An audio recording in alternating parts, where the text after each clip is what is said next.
He's back over here on that side. He's back there. Oh, yeah. He was asking where you were at. You become such a fixture on our right-hand side of the courtroom, didn't see, he got concerned. You're usually on the front row. Yes.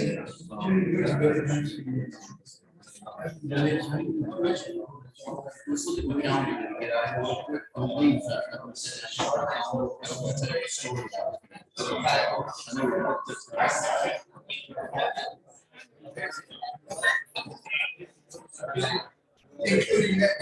the last 30 seconds. Almost. Hand out. Go ahead. Well, y'all can pass one around.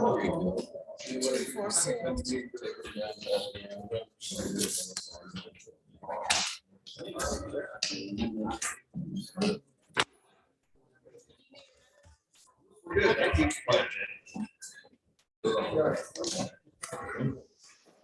30 seconds. Into the second meeting. We'll be as busy as we get.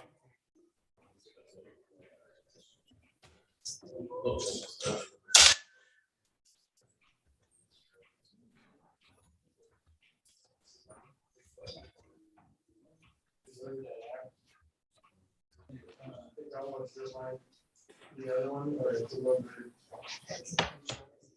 You can turn it down into.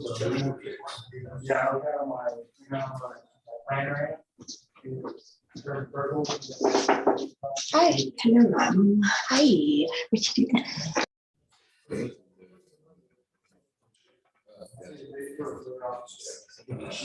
Get on, crack the whip. Ladies and gentlemen, at this time, we'll call this regular meeting of the Hill County Commissioners for the order this 12th day of April 2020. Let the record reflect it is 8:30 a.m. and that we are in the county courtroom in the county courthouse, Hillsborough, Texas. Further, there is a quorum of commissioners and president established, and this meeting has been posted before the Texas Government Code 551, better known as the Texas Open Meetings Act.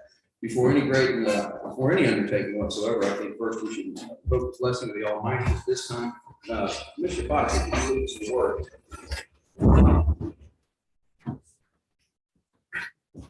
Our gracious Heavenly Father, what a blessing it is to come before you and meet, that we live in a country that we can meet in public. We pray over this commissioner's court that they will do the county business and do it in the best interest of the people of Hill County. Please bless each one of the commissioners. This we ask in your holy name. Amen. Amen. Thank you, Mr. Fox. If you follow me to the pledge, the American and the Texas flag.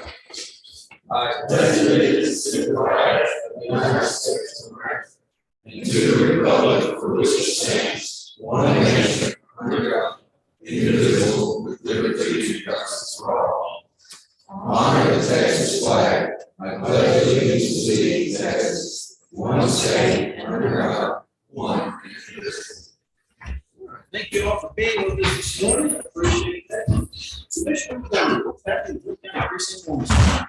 Well, we're trying to get an asphalt project going and do some catch up on our FEMA projects at the same time, but the weather keeps throwing its curveball. Every time we plan something, they throw rain in the forecast, so we put it off and then it doesn't rain. Now this week it didn't rain. I planted cotton, I bet it doesn't rain again. Yeah, that's what I've been looking for. I got a bad look like that. Commissioner Crumpton, what's going on with County Precinct 2? Same old thing, hauling rock, re-hauling rock, like we need a rain, and things have greened up quite a bit. And I've had quite a few calls whether we move the burn ban or still leave it on for a little while. I haven't had any conversation about that yet, but I imagine if we go to special court next week, it's probably going to be on that court. But other than that, it's just same thing every day. Commissioner Hawkins, how's been Precinct 3 today? Oh, working on a new yard at our new barn in Penelope, trying to get it fixed up, so get moved in. Got the form set up for a fuel pad yesterday, or actually last Friday, excuse me. And run electricity to it today, things like that. Just got a brush cutter running and cleaned some ditches yesterday, a little bit of everything. Sounds, we're staying pretty busy then. Yes, sir. Thank you, sir. Mr. Lake, what's going on Precinct 4? We're putting in more coverage. We do that several days a week, so think we put in the last 3 years, a little over $250,000. Well, that would help in the long run. You can't keep the rock on it if you can't keep the water off of it, so. Some of them were too short, roads were wider than, and then they didn't have bottoms in them, and some of them had concrete in one end and metal in the other, it's just sort of a hodgepodge. Back when Botter was in there, there's a tip over Oh, my goodness, my goodness. That's a problem. I'll give you a chance to rebut, Bob. That's the problem with a lot of our county roads, is that the right of ways and everything's too narrow. And we can't afford to move the fence rows and everything back to widen the roads, and traffic's getting heavier and heavier every day. there. People were building their fences closer and closer. to the Yeah. road. Yeah, I had some people I had to visit with yesterday. yeah, they want to put it in the middle of the road. We've had that problem before, so you know, the roadmap process, so. Mr. Hammer, what's going on in the World Emergency Management? Good projects, we just can't seem to get anything off our plate. We get close to finishing one, another one pops up. But, we've been looking at the weather this week, the wind's gonna continue to blow. If we do get a fire, it's gonna be in the next county, where you get a fire over there, the way it's been blowing. So, but other than that, just trying to take care of all the stuff we got going on. Good. Chief Robinson, what's happening in the sheriff's office this week? Not a whole lot, we're still, coming along with sock fence. Actually making pretty good progress, so, and we're gonna do a put a big user pretty quick, so we're paying to outsource, so we're just shadow it, so. It's good. Okay, y'all been pretty busy lately, a number of chases and people faking police officers and other things. Yes, I don't envy you at all. Philip, what's going on in the world of IT? Well, I was working with Ms. Burkhardt, treasurer, in regards to the TCM, Tyler Content Manager. It's a system, we have an old system, we're retiring to export out stuff out of an old system, import it into this new system, the Tyler Content Manager. Right now, we're just waiting on Tyler to get that implemented so that we can, do that work. We have been working out of Huron, terminating cables. We're gonna go back out this afternoon and work on that some more. It's an ongoing project. We pulled the trigger on the Wi-Fi in the jail. Again, that's gonna be kind of dependent upon equipment, how quickly that equipment can get in, but we pulled the trigger on that order. And last week worked with County Court of Law for Covington to get them routing over the fiber connection back here to the courthouse, which seemed to stabilize the network issues that they were having. So. Thank you for getting that done, I appreciate it. Mr. Garrett, what's up with the council? Is that you? Yeah, just papers are jumping up again, we're getting an increase in tax rate this time of year. Going through, evictions are jumping like crazy. And then courts, our JP's holding court about anywhere from 3 times, 4 times a day to every other day of the week. The other constables, JP's are doing the same. It's becoming more and more, we're finally picking up speed, what we thought we'd see after the pandemic, kind of calm down some, we're starting to see that speed pick up in most all the courts, so good deal. Susan, anything for us this morning? Oh, not much. Speaking of fees, I noticed the March fees were almost double what the February fees were, at least in the JP court, so you could definitely see that the work was coming in. Production is up. Production is up. Ms. Barker, anything from your office? And the bill, same people. All right, Ken, any report from ESD one this morning for us? One of the departments I was at this night said they heard that, nobody all the way up down. We got good chances the next 2 days of rain. We still got cracks, I can stick my hand down through it and everything else, so we're definitely in need.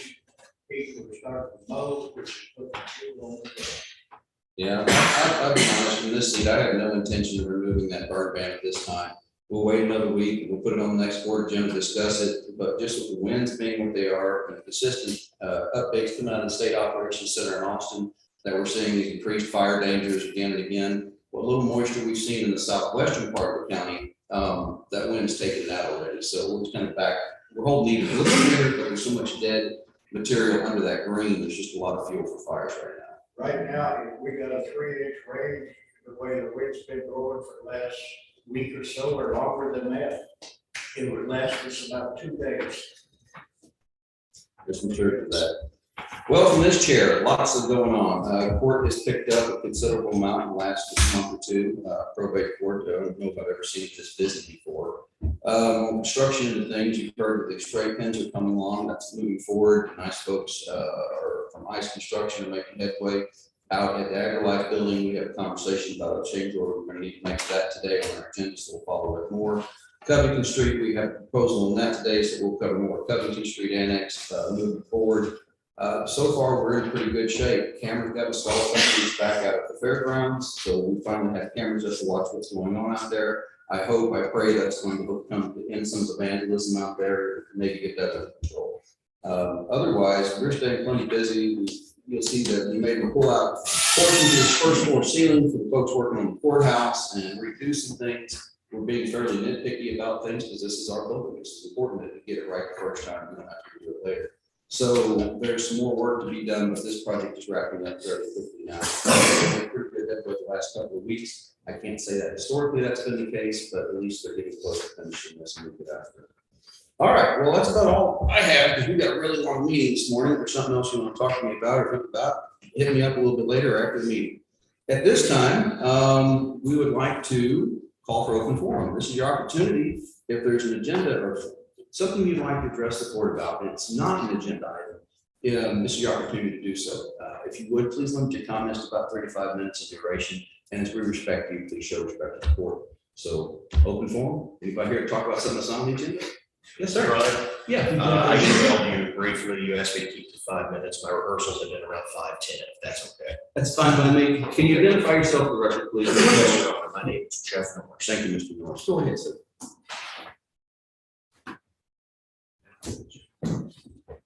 If you need the podium, you're welcome to pull it over there too. Thank you, Your Honor. Just give me a few seconds to set up. I understand.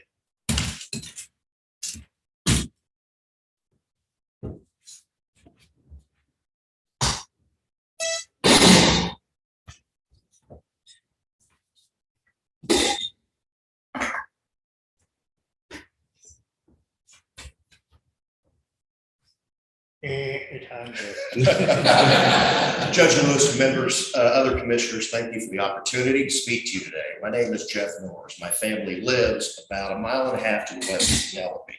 The purpose of my presentation today is to give you our concerns regarding the seemingly uncontrolled expansion of solar panels, specifically around Penelope. We believe these panels cause harm through destruction of the land, glare, unsightly appearance, as well as environmental issues. The expansion is beyond the original footprint, which many were led to believe. And we asked the county to suspend development of these panels until more research and community input is allowed. So to give you a familiarization of the area, I have the following maps. This is just a placeholder. Obviously, y'all know where Penelope is. But this map shows the area of our property. 2114 runs east to west, works west. 3214, 3240 runs into FM 308. Our house, and again, this is where my family lives. I currently live out of county. But this is what the remnant is of our grandfather's property who farmed that area. It's roughly 100 acres. When he retired from farming in the 90s, he sold that land to my great uncle who farmed this property. In 2019, I approached my cousin about buying the property back. We had found out that he had already sold the property to a local investor. We approached that investor about buying the land back, and he said that he bought this property in anticipation of power lines going through. And this was about the time that the wind farm way to the south in Mount Collins was coming online. Shortly after that, the large solar farm near Abbott was coming online. But what I'm here to talk to you about today is within recent months, more and more individuals around Penelope have been approached one by these panel companies about the installation of panels on their properties. We've heard of these all over Penelope, even a few within the city limits of Penelope. Just a few weeks ago, in early March, I was driving a 2114. I saw a gentleman working here in the field in a company truck. Since he was close to the road, I had a chance to talk to him. And he was standing next to 2 of these I-beams embedded in the soil. These are the ones at the Abbott solar farm. I had a chance to talk to him. He said that he was doing electric conductivity tests on the soil, which is going to, it seemed to confirm some rumors that solar panels going into the north and west. And if these panels were to go in, this would cause a problem for our property, because this is to scale, this is to north, this is our house. If the panels were to go into that property, given the normal path of the sun on a given day, this will be a huge mirror reflecting right at our property. And this, of course, would cause some issues. So our own property will have the windmills to the south, power lines to the west, solar panels to the north and east. As you can see, we didn't ask to be enveloped like this. Other neighbors are learning that their properties are going to be enveloped by these solar panels as well. And this is outside the scope of the big project near Abbott. Now, speaking of the project near Abbott, I've had a chance to go through and take a look firsthand at some of these issues going on out there. I've seen that the land has been bulldozed, which is interesting because some of the farms out there had previously received USDA grants to maintain the terraces. Are these properties now in violation? We don't know. There are issues with the panels themselves. Given their structure of glass and aluminum, that would become shrapnel in a tornado. We don't know if that's been examined. We also don't know the true scope of more expansion. As you look at this picture, this is a residence. This is chain link fence with barbed wire on top. Other properties, it backs right up to their backyards. And I'm sure the county residents in this area were not aware of this whenever this came to pass. Also, there's issues with runoff. There's issues with grass fires should these things catch fire. And also, from my own limited engineering classes, mandatory in college, photovoltaic cells do not do very well when they get dusty. So how are these things going to be kept clean?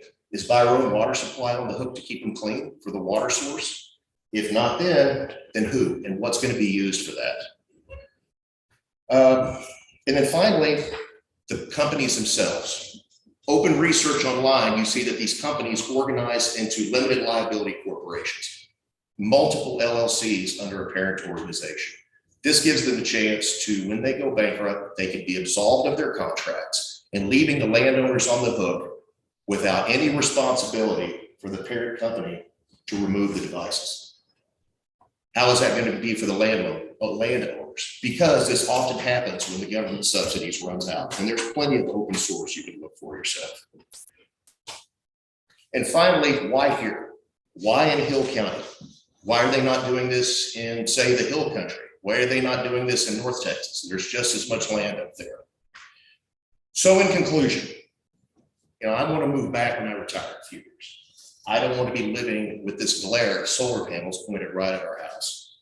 And again, there is no balance right now for other residents who actually have to live around these panels. Many of the landowners do not live here. This is inherited land where the contracts have been signed.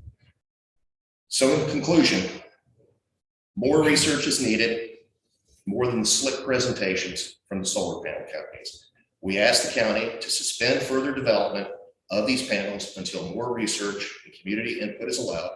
And I thank you for your time this morning and the opportunity to speak. Thank you for your time, Mr. Miller. Anybody else this morning to open forum? Come on up and play yourself report. You would limit your comments about 35 minutes. Okay. My name is Bill Peters. My wife and I have lived on Giant Cedar Drive for 24 years now, on the property there for years before. And Giant Cedar Drive is not Giant Cedar Trail, which is the one that's on the agenda today. Okay, sorry. We're right around the corner. Okay. Often confused by the post office, emergency services, etc. We saw the proposal to close the section of Giant Cedar Trail that goes between Waterview and Mosley. It's dirt. It is a dumping ground. But it is an access route that people in our neighborhood use. Back during our ice storms, it was the quickest way to get to the stores over on 1713 by foot when we couldn't drive. So I've got mixed feelings about closing It is dirt, it is washes out, it is. Since it is the conversation we're going to have about something on the agenda item, during public forum, we can't respond to you, answer Okay. you. If you wait until that agenda item, and I promise you we'll get to it fairly quickly, Okay. we can respond back to you, maybe more satisfying interaction with the court than just telling us something you said or blank looks like. Okay, that's Thank you, fine. sir. Appreciate you. Anybody else for open forum this morning? So, yes, sir. Same is, my name is Johnny Hunsleycheck. I just live, actually, Yes, sir. You said we need none. I'm sorry, Johnny Hunsleycheck. I just live outside Penelope. I grew up in Hill County. My dad was a farmer, but it's on the same issue with the solar farms. I've been approached. In fact, I'm probably one of the ones that's blocking this premature deal because they want to go through my property. But I've got the same issues. And one of the things that's really bugging me about, when you talk to these people, they've come out to my house and I've asked specific questions about, are they going to check the water table? Are they going to do this and this? And all I get is general answers all the time. You can have a PhD. Oh, it's not going to affect the water supply. Well, I worked in electronics, worked for Raytheon TI for 42 years. Photovoltaic cells, they have cadmium, they have lead. If they go into the water, they'll pollute our water. If they catch on fire, they're lethal. So once they catch on fire, we're all goners. If you go, there's a stopsolarfarms.org. You read a lot of information about in other states what's going on. And when I ask about, you don't ask anybody else what's going on. I mean, it's all private unless you can talk to your neighbors. And like I said, how come you haven't had any forums to tell the people what's going on in your area? That's my biggest complaint. And like I said, every time I've asked specific questions, I get a general answer. But like I said, the property just south of me, they want to put solar panels and it's within 2/10 of my property line. And like I said, I've talked about the water supply. You're gonna check the water supply, and we're not gonna do any of those things. So that's one of my biggest issues, exactly right here. And this property here, and this property here, next to his dad's here property, is all in solar panels, all with the winds. And like I said, I'm really concerned about it. And like they've been pressuring me for a year to sign easements. And like I said, but I don't get my questions answered. So I'm totally against it. Like I said, I grew up and they're wasting precious farmland in Texas. They're not efficient. If you start reading about it, for 1 megawatt, you have to make 20 times more to even make it efficient. It's not going to, them shutting down the coal plants in our state is a big mistake. We're going to end up with power outages like California. So I just wanted to address that. And like I said, we need to make these people accountable for what they're doing. It started affecting all our, and like I said, that one property that these domestics that own, it's right in the city limits of Penelope. And that nobody even, I think, did they finally get a meeting about that?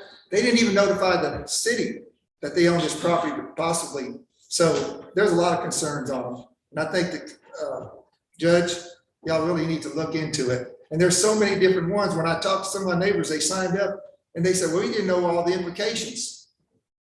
They just signed it. And said, when I started giving them information of what can happen, they were just alarmed. They didn't know anything. I've had a couple of neighbors tell me they just signed it on the dot without even looking at it. So that's really a concern to me. And like I said, the glare, the pollution of our water, you're not going to be able to live there. If it pollutes our water, how are we going to live?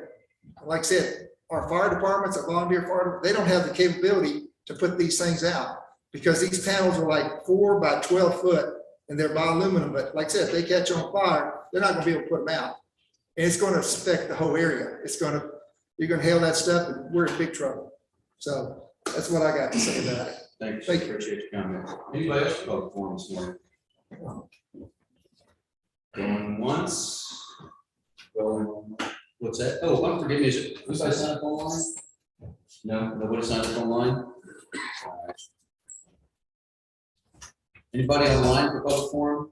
You guys may or not be aware, we actually live stream these meetings all over the world, so. Nope, nobody there. All right. Judge Lewis, Yes, ma'am. this is Doreen with Abbott Fire. Hey, Our Doreen, biggest, how you today? doing great. Our biggest concern on the fire department issue with the solar panels and windmills, we have asked numerous times for some type of an education class to be able to put these fires out. We are totally ignored and put on the back burner. And it's not if it happens, just like the West explosion, it's going to be when it happens. We are totally clueless and out of our realm of training on what to do in this situation. So, I mean, they need to step up to the plate and start training as well as destroying our land. Okay, thank you so much, Chief. Appreciate that. All right, now anybody else? Nope. Okay, we're gonna move along the consent agenda this morning. First item on the consent agenda is action on minutes of March 22nd, invoices of April the 12th, 2022, action on payroll and action on monthly report for revenue disbursement. All these you will find in your packet. And online was Julie Mangan. I said, keep your name up, terrible about that. Out of the treasurer's office, these documents out. So Make a motion. Second. we have a motion and a second to accept the consent agenda as approved. Are there any additions, deletions, corrections, or is there any one single item we can take off and discuss? Hearing none, I'll call the question. All in favor, say aye. Aye. All opposed, any abstentions? Motion carries unanimously. We're killing trees here, guys. Oh, man. Start all these around.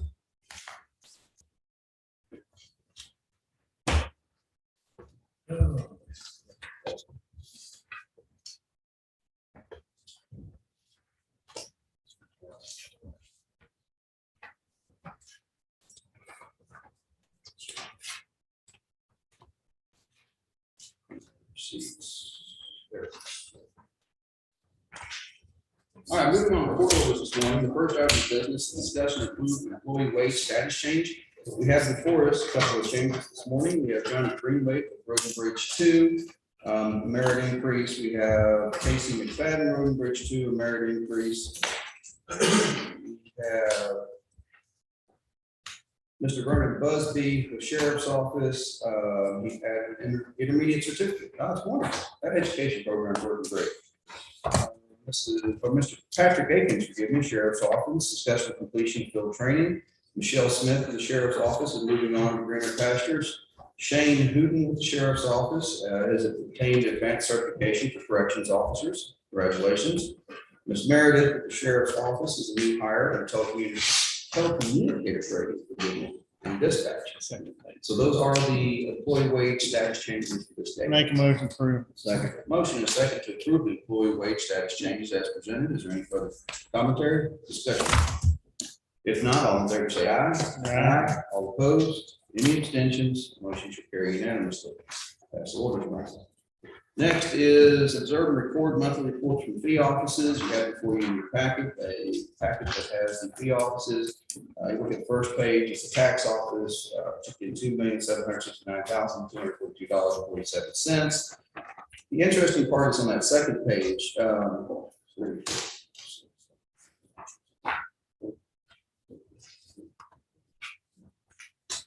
If you look at that second page, that's the Hill County OSSF on-site septic facility permit application. We had 27 people apply to put septic tanks in the unincorporated parts of the county.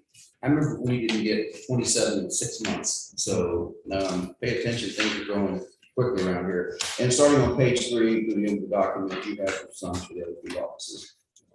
Motion to approve. There's a motion and a second to observe and record the monthly fee report for fee offices. Is there any discussion? If not, all in favor say aye. Aye. All opposed, any abstentions, motion carries. Number 4, public hearing regarding the road change on Giant Cedar Trail. Mr. Peters, this is your opportunity to shine. Oh, I forgot bonds. While he's walking up here, come on up. Discussing and approve bonds. Forgive me, overlooking one. We have Miss Jennifer Chavez, who's a CSC, Community Supervisor Corrections Officer. We have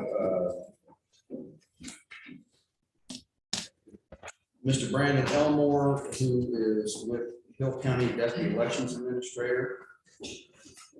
I'll show you all the paperwork in there. Those are the two bonds we have today. Make the motion, approve bond. Motion second to approve bonds, all in favor, say aye. Aye. All opposed, motion carried. Now we'll move on to public hearing regarding the road change for Giant Cedars Road. Yes, sir, tell us what you got this morning. Okay, not to repeat what I've said, I have mixed feelings about it. It is a dumping ground, it is unsightly.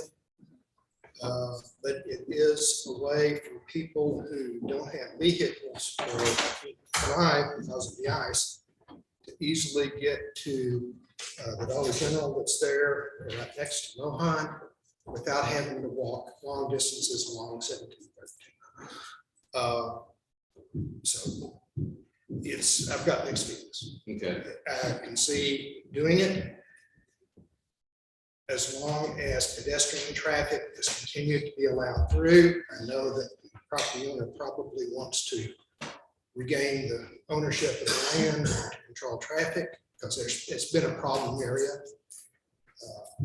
So I would urge to be left open. I would be willing to trade my opposition if I could get that respect. It's not up to me, unfortunately. Yeah. I pay them all. So, Thank you so much for your comments on that. So this particular portion of the road, the truck stop was.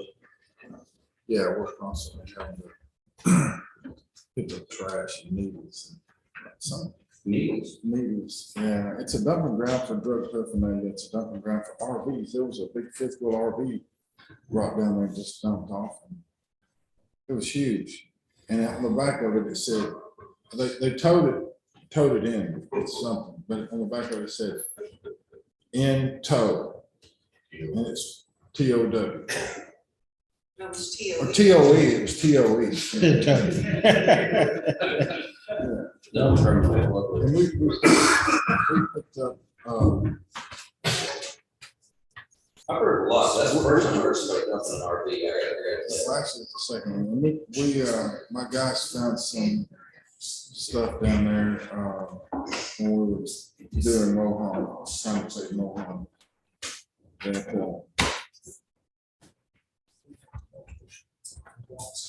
It's a county road. It's a county road. yeah, it goes to a canyon. It's an old, subdivision, plat road, or is it? I assume it's just, I don't know if it's ever been maintained. Do you know if it's ever been maintained? Yes, sir, please. I was wondering if I might express support. Yes, sir, oh, sure, please do so. When it's appropriate. Now's a good time as any. Brought in just a quick copy of. Yes. I give it to this young lady here. Yes. Just tell everybody. Just tell. Okay, good, that'll keep it briefer. All right, my name is Lloyd Savage. I'm the property owner. Okay. On most of both sides of that section of road that we're speaking about today. And I'll just read through this to make it quick. First, I want to express my appreciation to Judge Lewis and other members of the court for allowing me the opportunity to speak to this issue this morning, as well as my neighbors here. I'd like to specifically thank our road commissioner, Andrew Montgomery, and Hill County Attorney David Holmes for assistance in getting this issue before the court and walking me through the process. I didn't know how to do it. I own property on both sides. As I said, Mr. Coons owns one section of that, and he's adjacent to me at the top of the hill. I won't speak for him, but we have had discussions, and it's my belief he's in favor of closing it also. People have been using this for years, and it's evident if you go down over the hill as their own personal landfill. There are bags of trash, pieces of furniture, sofas, chairs, TVs, construction debris, concrete, carpet, fencing, box springs, mattresses, and people's clothing left on the mattresses. I won't get into that part, but the worst thing I found down there is needles and syringes in the middle of the road. So this is an ongoing problem, been for years. I've cleaned up a lot of it, and someone from the county has cleaned up a lot of it. I understand from Robert Wyatt that it was the environmental officer was out there picking up a lot of the heavy stuff, and I appreciate that from their part. Regarding access to the general area, there are 4 other means of access from FM 1713 to the neighborhoods in this area of Mohan Drive and Giant Cedar Trail. Obviously, if you go and live on Mohan, you come down Mohan, which is all newly paved, the best access in there. But there's Live Oak at Trader Vic's, there's Post Oak between Trader Vic's and the Dollar General store, and there's Waterview Drive across the street from the Open Range Cowboy Church. All come within a couple 100 feet of the same general area to get you on the Giant Cedar Trail. So I can't speak for the fire department, but I would guess that they're coming off 1713. If they're going to anyone that needs assistance, they're gonna go direct and not cross up Giant Cedar Trail. They'll run down Mohan, I would assume, or Giant Cedar Trail or wherever. Yeah. This is not where the liquor store is maintained, sounds right. We've dumped stuff on, we tried to clean it up about 3 years ago, so people would, you know, the broken window effect, make it. Yeah, it was very well done in there. It didn't work. Okay, no, it's okay.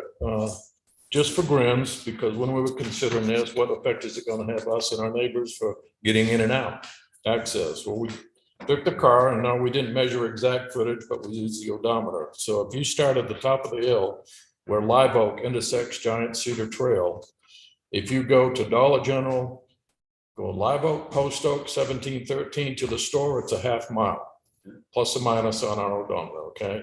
If you go down that section of Giant Cedar Trail we're talking about, out Mohan to Dollar General, it's a half mile. So really no different from the top of the hill to Dollar General, which way you take. So it's not gonna affect the late night milk and eggs run or me with my six pack if I get company show up, but anyway. And, you know, and another thing was, you know, if you're going to Robert's Place, the barbecue chef, it is gonna add about 1/10 of a mile, 500 plus or minus feet to get there from the top of the hill. So that was the one change that we noticed. I would appreciate it being closed just to get rid of the trash and let my grandkids play down there without having to escort them every time they want to go in the woods, play behind the house. That's all I had. I thank you very much for your time. Thank you for your time, sir. Appreciate it. Anybody else for a public hearing on a proposed change to Giant Cedar Trail? Yes, ma'am. I do. His wife, Okay, Kimberly Savage, Ms. Savage. he said all the practical stuff. I just want to say, I do take the grandkids walking down there. I am not able to do all the stuff I used to do. I'm the one that ends up picking up the trash, the broken bottles, and Andy knows about all this stuff, but we found the syringes down there when I had grandkids that are like 4 and 8 years old at the time, and they say, "Granny, what is that?" We have found bedding with clothing and Clorox wipes, and people left their clothing there. And my grandkids say, "Oh, let's go jump on the mattress." But no, let's don't do that. I have gone down there and been accosted by people wanting to know what I'm doing there, and we do own the property. I've had people throw beer bottles at me while I was picking up trash on the road one time. I mean, not on a regular basis. I had people fuss at me. Somebody dumped a stray dog down there, and 2 different people stopped and wanted to know what I was going to do about this dog. And they were great people bringing food for the dog, but we couldn't even catch it. And people were being really ugly to me. We've tried to improve the piece of property. I've planted hedges along the road and tried to beautify it and make it discouraging to people to go dump their trash. People are yanking up my plants. So this is something we've been working on beautifying. And the more we work, the more, I mean, people are agitated about it. I set chairs. I don't walk all the time very good. I set chairs along the path so I could sit and rest. My lawn chairs were stolen. We're kind of at wit's end here. So we need help. We need help. Thank you. Thank you, Ms. Savage. Anybody else for a public hearing regarding a road change on Giant Cedar Trail? I have not spoken with the Coons. I don't know if Andy has. I don't believe we're landlocked. Okay. Yeah. All right. Anything further for public hearing? Going once, going twice. Gonna move along, if you would, let the record reflect the public hearing on a road change to Giant Cedar Trail was happened this date and was ended the 9:10 a.m. 9:08 a.m. forgive me. I keep the glasses on, it'd be easier. All right, that moves along number 5, then discuss and or approve a road change to close, abandon, and vacate a portion of Giant Cedar Trail from 31.95648 to -97.38605 to 31.95729 to -97.38432 with a width of 20 feet. I'll second. This evidence and that I know firsthand and testify money from these folks. It's a mess, and I'll gladly second that. Okay, so we have a motion to second to close, abandon, and vacate a portion of Giant Cedar Trail in the aforementioned latitude and longitude coordinates. Those other two orders previously acted. Okay, good deal. All right, any further questions? Changes? I'll call the question. All in favor, say aye. Aye. All opposed? Any abstentions? Motion carries. All right, so we can cause that to be vacated and cause these orders to become part of the county road map record.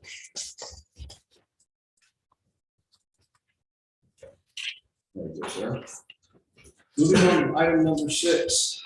Observe and record the Fairland Groundwater Conservation District 2021 annual report. Turner, lovely to see you again. How are you today? Leave that podium over if you want to. That's better. Put it in the center there. That way we can block it. Perfect. Thank you, ma'am. There we go. Okay. My name is Kathy Turner Jones, and I'd like to thank Judge Lewis and members of the court for allowing me to be here today to give an annual update on the Prairie Lands Groundwater Conservation District. I'd also like to recognize 2 of my directors here today that are appointees by the county, and that is Charles VII and then Brad Davis. Brad is recently appointed to the district, and Charles serves as our current president of the board. We're happy to see Brad still here. And we haven't run him off yet. That's it. So, this morning before the court started, I handed out some handouts along with a copy of our annual report. And what I've done here is pulled out some of the slides in the handout that to try to illustrate some of the, facts that we want to talk about today. So hopefully each of you have that handout, and, looking at that first pie chart on there, we show a breakdown of well restorations out of county, along with the amount of non-exempt permitted wells in each of these counties. As of December 31st, there has been a total of 2,295 wells registered within the district, which is all 4 counties, including Ellis, Somerville, and Johnson County. Since its creation in 2019, we know of 259 wells that have been drilled in Hill County alone, which accounts for about almost 12% overall. It's important to keep in mind, we know there's plenty more wells than that, but prior to the district's creation in 2009, there wasn't a requirement to register those wells. But as these wells are aging and we're seeing wells being reworked, drillers are getting those registered with us. We're finding them, so there's many reasons they're slowly coming into our system, but right now we only know of 259. Of those 259, there are 82 wells, what we call permitted with the district. And these are wells that are of non-exempt status, and they must register with the district, have a meter, report pumpage, and pay annual water use fees. So these wells that produce over 25,000 gallons a day. Permitted. Well, we look at the exemption, so essentially that's part of it, but statute exempts all domestic and livestock, so that is automatically taken off the table. The district has gone further to exempt ag use, along with some wells producing less than 17.76 gallons per minute. So, and there's a grandfather clause on some that were prior to the adoption of the rules that are 25 gallons per minute. So it's kind of a hybrid system. Thank you for that. Appreciate that. Okay. So moving on to the next slide, we have a breakdown of types of wells that are registered within the county. And again, of the 259 wells in Hill County, there's several different types, with the largest amount of those being domestic household wells that are used for water lines. And we show about 139 of those exist. These wells are again what we call exempt. They're not required to permit, meter, or report pumpage to the district, but they are required to register any new drilling of that well and be in compliance with rules that pertain to minimum tract requirements as well as minimum spacing from property lines. The second largest group is what we call the municipal public water systems, and we have 71 of those wells registered within the district. These are wells that are required to permit, have a pre-permit to produce, must have a meter, report that pumpage, and pay those annual water use fees. And then kind of the last one that is kind of significant in size is our livestock watering wells. Again, these are not exempt. We show about 22 of those within the county. Our next slide I mentioned earlier again was the 82 wells that we talked about that are non-exempt. This slide shows a year-to-year production broken out by the user groups within the permitted wells. We have here public water supply being the largest of those, followed by what we call pond or surface impoundment. Some of this is used for fire protection. Some of it's used for other type of industry needs where there's oil and gas, to some extent, but well as gravel and aggregate production. We did see for a year-to-year comparison, public water supplies showed a slight increase in production. We know there's more and more moving here. We're seeing all types of needs for more water, whether it's groundwater or surface water.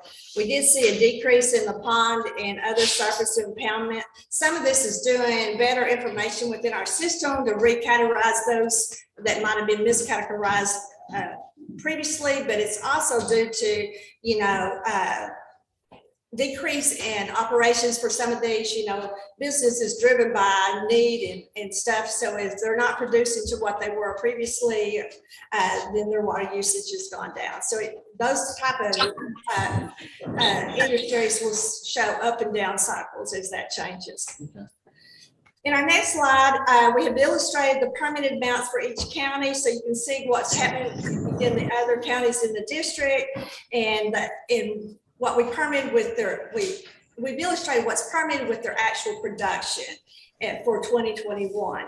And a few examples of why some of the production was lower in Hill County. We saw some come in and get permits for authorization to produce a certain amount, while we allow them during all permits are 5-year permits. We allow them their first year permit on a new, if they're drilling a new well and they don't think it'll be fully operational, we allow them to request a decreased amount for the first year. Sometimes they want to, sometimes they don't.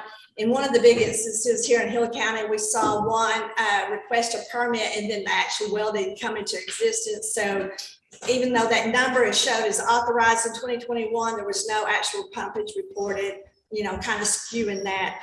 Another fact is some of, like Dyna Energetics had a non-functional well that brought their pumpage down significantly. They're working to get that back online. And we saw some other issues with some of our public water supplies having power problems and having to reduce some of the groundwater pumpage.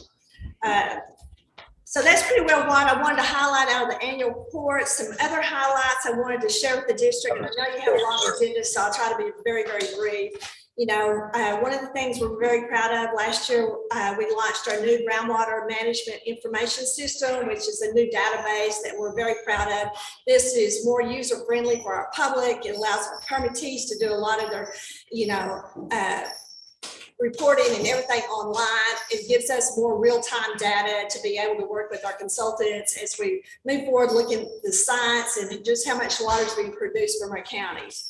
Another major event in the 2021 was the adoption of amendments to the district's rules, and these rules became in effect January 1st of this year. It included new requirements for wells equipped with variable frequency drive. It also amended to allow semi-annual reporting and meter reading for wells that are not public water systems, nor and they must be producing less than 10 million gallons a year.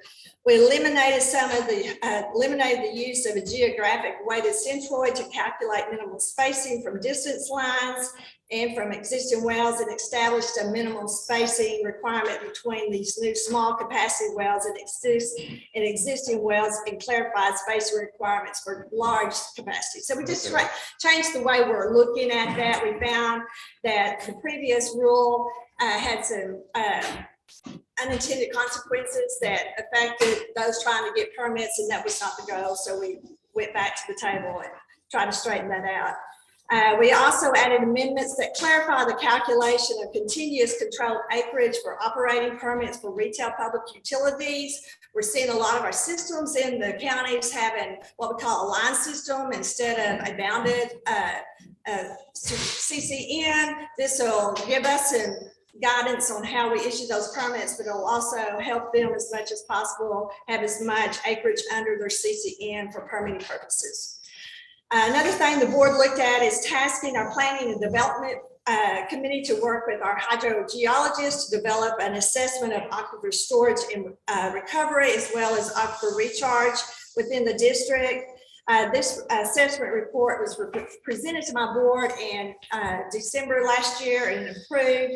And the final result is the creation of data sets that will help guide in any ASR or AR projects that may be coming to the district. And I've actually had a few calls recently on potential of some of the ASR. So, it's just a matter of time. I think we're going to see more and more as water gets scarcer and scarcer. Other priorities included the submission of our desired future conditions to the Texas Water Development Board. This is an effort that we work with other groundwater districts within our regional planning area known as GMA 8. Some additional projects that we have on the horizon for 2022 include assessment of relationships between drought conditions, increased pumping, and the impacts on both on water levels in shallow wells and the aquifer. Review exempt use in the counties, hopefully bring in more of those wells that we know are out there, and work with our county leaders and planning authorities to encourage implementation of subdivision rules that require groundwater availability certification. Study for developments relying on single family domestic wells. We're seeing a plethora of those created, especially along I-35 into Johnson County.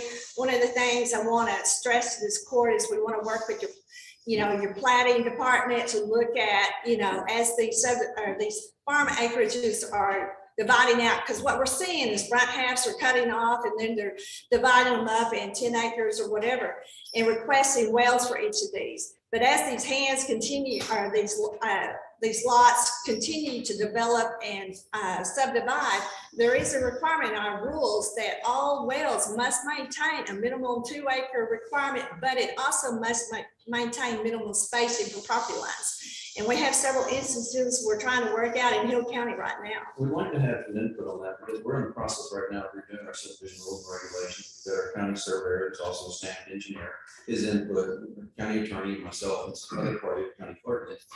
In review of that, we have previously said that if you're looking at using groundwater source, you're going to drill a well, you have to have a minimum 2 acres for that lot, or we're not going to approve. But the well spacing, I'm not certain how that plays in. If you have some language or suggestions, Right. I'd like to look at that. Because the last thing you want to do is approve a subdivision that's not going to have water. For every other subdivision, if there's a water supplier, or somebody holding certificate of necessity and need in that area, obviously we require a letter of service that yes, you can serve, you will serve, or we have to increase this capacity to serve whatever it is. We have been approached by people that want to do their own water system, and our commentary back to them is first, you need to make sure that that's not someone else's CCN. Exactly. And then secondly, you need to come back and make sure that somehow Prairie Island Groundwater Conservation District knows about this. I'm curious how our interaction between the two entities going forward, while I request from Hillco and the Electric Water Company a letter of service, is that something that we can bring to you guys ahead of time somebody proposes a subdivision to us, and can we say, what your thoughts on this? Exactly, and that's what I want to encourage and meet with y'all to talk about. How do we coordinate that so it's not more burden on one entity versus the other? It's just cooperation. We're actually meeting with some of the city of Cleburne and Johnson County next week to talk about the coordination, because we have a lot of planning entities in Johnson County, and so, you know, a lot of times there's no coordination there. And we've actually seen just last week another situation where 24 acres, we approved them to drill a domestic well. Then they immediately went in, carved out 4-point-something acres. Now this well is 36 feet from the property line, no longer 50. And if somebody's going to have to give back water rights or replat or something like that, because, you know, the well is now not in compliance with the district rules, and we want to prevent that. And, you know, sometimes I think there's a little deliberacy done in that with some of these landowners, but not always. It's just pure innocence. In this one situation I'm talking about in Johnson County, it was just, you know, come in one day, get the well restoration, wait a few, and go get the platted, then drill the well. So the sequence was, it would have worked, but they, you know, we go by the rules in effect at the time the restoration was approved. You had to be 50 foot. So 2-acre minimum and 50-foot offset from the property line. Mhm. But I'm glad you mentioned y'all do have the 2-acre minimum. We look back through your subdivision. We don't have a 2-acre minimum. We have right now a 1-acre minimum subdivision lot. We can go down to a 1/2 acre. That's minimum TCQ will allow for an on-site septic facility. However, when someone comes to us and says they're going to use groundwater, they're going to drill a well, then we have modified our rules. Okay, and is that in there online? Or, I mean, I'm glad you said it, because I think we must have looked in the wrong part because we weren't finding it. That's, Yeah, no, we're And I- updated rules definitely will contain it. But yeah, if there's going to be any kind of well drilling, it has to meet your guys' requirements, but otherwise, what's the point of making subdivision? exactly. And, you know, one of the things that's counties do have the ability to do is require on actual subdivisions, this groundwater availability assessment study that would require that developer to do his own research on the availability of groundwater if they're putting in single family wells on all of these lots. And, you know, part of the thought behind that is, what is the long term? If you have a subdivision of 250 lots and everybody sinks a well to the same depth, all of a sudden you've got a lot of straws pulling out. And will the, you know, what's the life of those wells over time with the water levels? We'd like to see the information shared with us on that subject, please. Great. So with that in conclusion, I would like to say I continue to look forward to working with the county and your leaders here today to continue to develop this information and build on, you know, the supply matters that are important to our county as we go forward. Yeah. With any questions, I'll be glad to offer my directors answer the hard ones, but I think it's timely, just, you know, we've talked about this time and time again. One of our own takes its own growth in Hill County and water, specifically groundwater. We are finding more and more of our small water supply corporations don't have the water to service areas they currently have. They're going to go back, we're going to talk about drilling wells. So that sounds great, there's limitation of those things. exactly. And so at the time span, studying this needed, you know, we target 17 to 24 months. If we started right now, as my understanding, get well in the ground next production. And I think the population is growing a lot faster than a lot of people expected. But that being said, it's something we want to incorporate in our subdivision rules.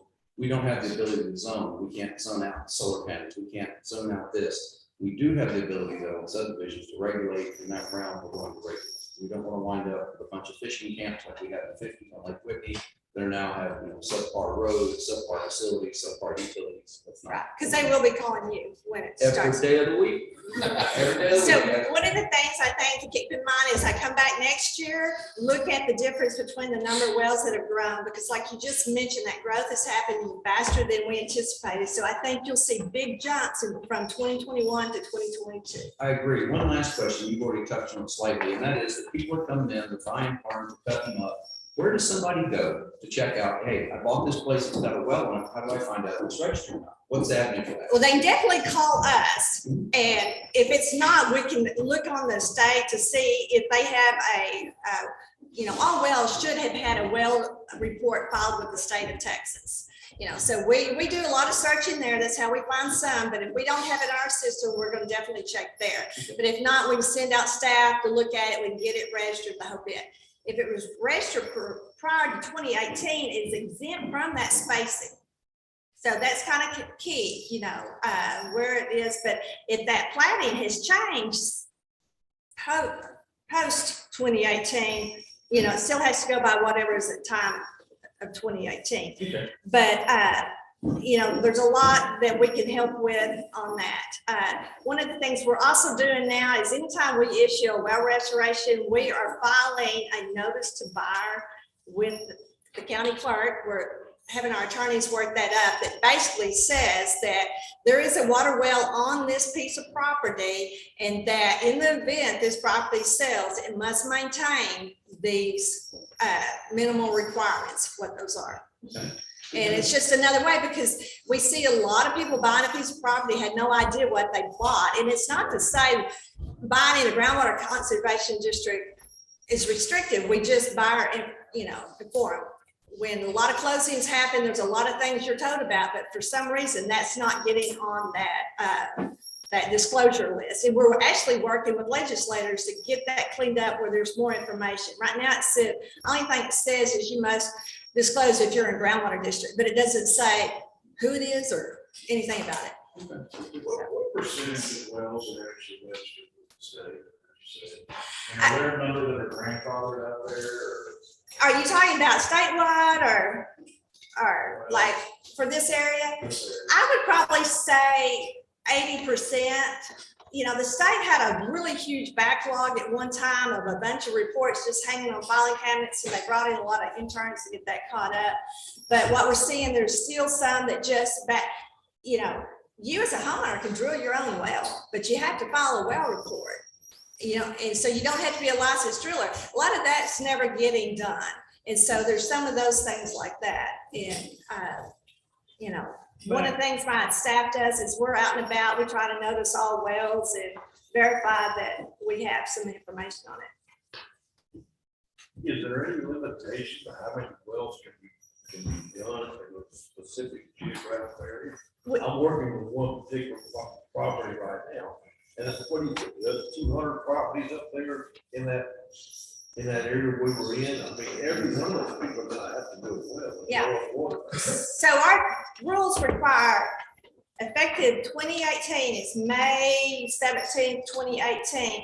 You must have 2 acres per domestic well. Now, the rules are different if it's a well not used for domestic use that requires a permit. You have to meet additional spacing requirements based on impact and things of that type. But we're talking just single family residents. But I need to add to that, what we saw also happen is somebody had 2 acres and they're putting like 4 houses on it, or they might have 4 acres and still putting 4 houses and everybody tying into one well. We call that a cluster system. And so part of our rule amendments looked at that now we require for every house on that one well has to have 2 acres. Okay. So now that 4 houses needs 8 acres versus the 2. That's good to know. Yeah. Back when they were drilling here and all these oil companies drilled all these water wells, would those wells be suitable for somebody that wanted to do a development there? Well, so TCEQ has a lot of requirements on what can be a public water system. So, you know, potentially they could, but it'd be very costly to convert that to meet probably TCEQ requirements. They might be better off re-drilling. We are seeing some of these fracking wells be converted to other uses, given back to the landowner. He's having them re-equipped for smaller pumps, because for a farmer to use that is pretty costly given the size and production. So, but we are seeing some of them be reused or repurposed. Quite a few of them. Right. But, you know, nobody's really given me $1 what it would be to convert it to a public water supply. But these gentlemen probably could answer that easier. But odds are TCQ would make you start this. Guys, thank you so much for a wonderful presentation. Always pleasure to see you. So Thank thanks you. for everything you guys do for our Conservation District. You know where to find us. We'll be in touch. All right, we have a motion to record the Pearland Journal District 2021 annual report. Motion is second. All in favor, say aye. Aye. All opposed, motion carries. Number 7, discuss and/or action on declare filing cabinets as salvage surplus. We tried to get rid of these things once before. I've got a man with a mission now, Mr. Gersh. He's going to get rid of them, give them legal authority. Yes, sir. I'm gonna make some points on this, Judge. The filing cabinets have been used by kids to access through to our building lots. There's a lot of feral cats living in some of those filing cabinets. Exposed to the elements, they're starting to rust. Man, you sound like Potter when you're trying to get rid of something. You know, he had a 3-wheel backhoe and he got parked on that wheel that was missing. These are cherry filing cabinets. I mean, all down. And trust me, I would love to see these things get used. I was even gonna make, I spoke with Jackson earlier about it, and one of the questions asked is, you know, could the ESD mention it to the fire departments at the next meeting? But ultimately, what I'd like to have is about, the first of the month, if we can't figure out a plan for these things. I want to get rid of them too, and that's part of this. So if that's an option, remember, we can do a horizontal transfer, a governmental or quasi-governmental organization. Or we can assign them to the fire department with no hopes of ever reassigning them to us, and give them radios and figure out how to file them. I mean, I would gladly be the point of contact for them to reach out. We're happy. So the first action item here is discuss an action to declare the filing cabinets as salvage or surplus. And they still have some use for the original intended purpose, so that makes them surplus in this matter. I'll make a motion that we declare approximately 92 filing cabinets as surplus. Second. All right, motion second, all in favor, say aye. Aye, opposed, abstention. All right. Number 8, discuss an action on selling. This is where things seem to go astray around here. We can declare them salvage, we get rid of them after that. So what I'd like to do is, if there's another governmental agency in Hill County that needs filing cabinets, I can take care of you right now. Okay? As long as you don't work for Hill County. I'm gonna try to pick up about 4 of them, 4, maybe 5. I will help you sort if I'm not. Oh, I- And you need them delivered, I mean. It's as is situation though. I want to get feral cat, you get feral cat too. They're behind 218 Waco Street, the Support Services Building. They were put behind there. They were pulled out of storage areas in multiple different locations when we redid the storage process. There's about 30 behind 200 East Franklin. Yeah, there's more behind East Franklin as well. They've kind of gotten placed out of sight, out of mind, and unfortunately, what happens with things is They'll stay there. out of sight, out of mind. It goes away, the problem's gone, and so now it's somebody else's problem, which is not Makes it really my a problem for me. I just don't need to find kids on the roof again. No, I don't need it either. So the question is, I want to give a chance to give these other people, but I don't want to wait to make a choice. I want to try to sell these. I don't think you're going to get anything extra in an online auction, quite frankly. Does anybody here pay more? That's what I'm saying. The time and trouble it's going to take for us to go off and photograph 92 filing cabinets. Maybe $5 or $10. Yeah, and we're going to come up with 0 for it. I would rather run an ad in the paper and let everybody local know, hey, put it on the website. Is that agreeable? I mean, there's things that we have that need to go on the website because they have an intrinsic value, we need the best possible deal. But these filing cabinets are gonna take more time and trouble to get on the stinking website. Is there a way to do like a 30-day window to where after 30 days, nothing's been done? Can we go ahead and dispose of it in a frame? If we advertise for bids and nobody responds, or somebody buys 2 of them and says, we don't need to go to 90 or whatever. Then yeah, after that bid period closes, we take the bids. If there are no bids, then we got the ability to dispose of them that way if we attempted to sell them. If there is somebody that bid and they said we only want 2, load about 60 on their card. So we say, there's options here is what I'm getting at. So yeah, we can, but we have to go out for bid first. So what I'd like to do is advertise for bids in the local paper. So I have a motion. Where was the second? Oh, that's right. I missed the motion. Sorry. We ran out of coffee about an hour ago. So I'm going to slow down. Yeah. So we have a motion by Judge Lewis, a second by Commissioner Montgomery, to advertise for bids for these salvage surplus filing cabinets. And I'll make you guys a one-time deal, everybody in the crowd today. I can take care of you if you want to file cabinets. So, all right, I'll call the question. All in favor, say aye. Aye. All opposed, any abstentions? Motion carries. That takes us on to number 9, which is discussion and approve the replat for lot 72R for White Club subdivision. Gentlemen, this is a simple replat whereby the Chapel of White Glove has asked us to join some lots they have there together. This has gone through the plat review committee, and there are, it is recommended to this body, I should say, that we approve the replat of lot 72R. Make a motion to approve. Second. A motion and second to approve. Is there any discussion? Mr. Bacher, anything to add from that crowd? We're good? Everything good? Yes. Okay. In which case, I'll call the question. All in favor, say aye. Aye. All opposed? Any abstentions? Motion carried. Okay. We're gonna do that. Gentlemen, I'm going to pass this monstrosity around to let you sign it. It's easier to catch it right here. You'll see on the left-hand side of this document, there's placed with 4 lines. They don't have commissioner, I'm gonna just sign it where you got it. Pass that around the application. All right, number 10 is discuss and approve a minor plat for lot 1 of the Riddle subdivision. Again, this is subdivision that's gone through the subdivision review committee, and you notice we're seeing more and more of these all the time. This minor plat has been approved by the review committee and recommended for the board's approval. What this is 1.267 acres. Has a Matthew Clinton survey, it's all kind of 2415, and they just making a single lot out of it. A motion and a second to approve the Riddle subdivision. Any further commentary, questions? If not, all in favor say aye. Aye. All opposed, any abstentions, motion shall carry.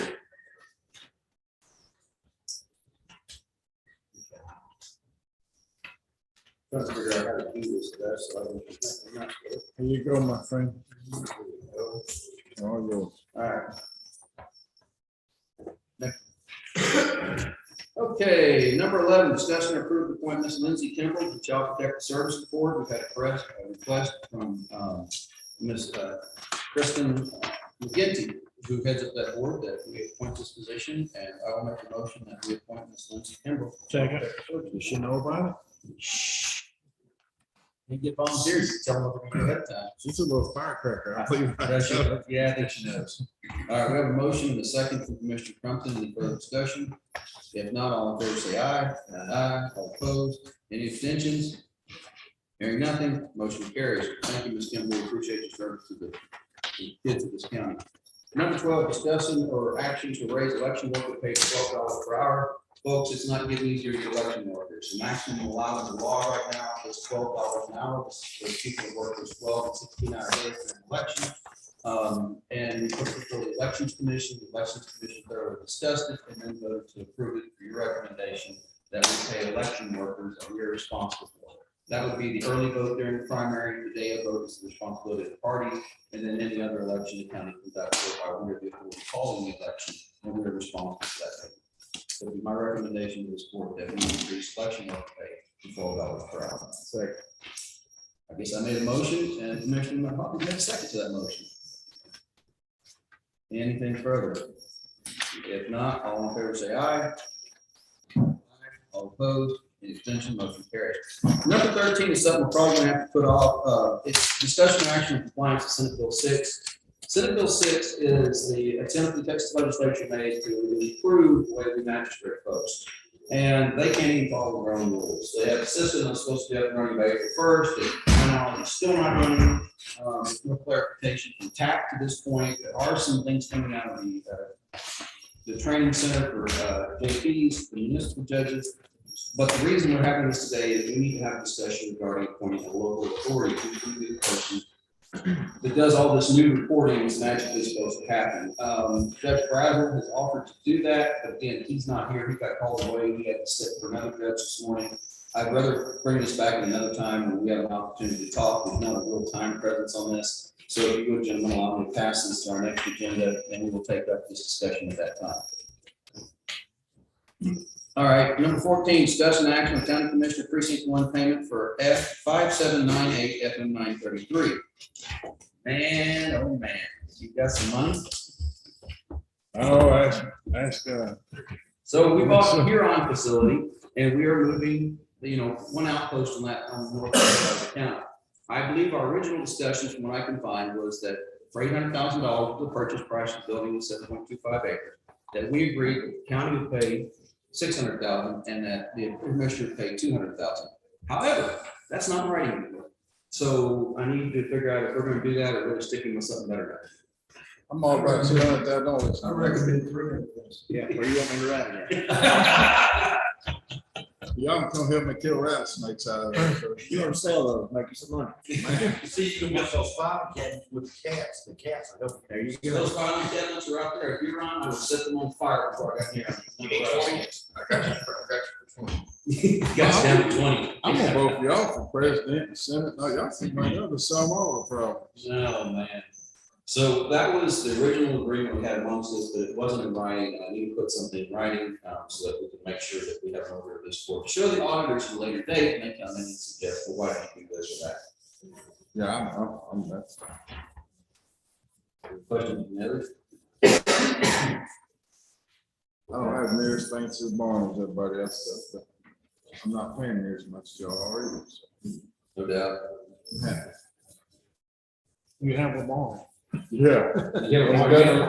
Well, it doesn't rain. You gotta inside start there. somewhere. Yeah, it doesn't rain inside there. You can actually pull equipment inside to maintain it, right? Yes. That's a help. Just an update, we're talking about this in that property out there.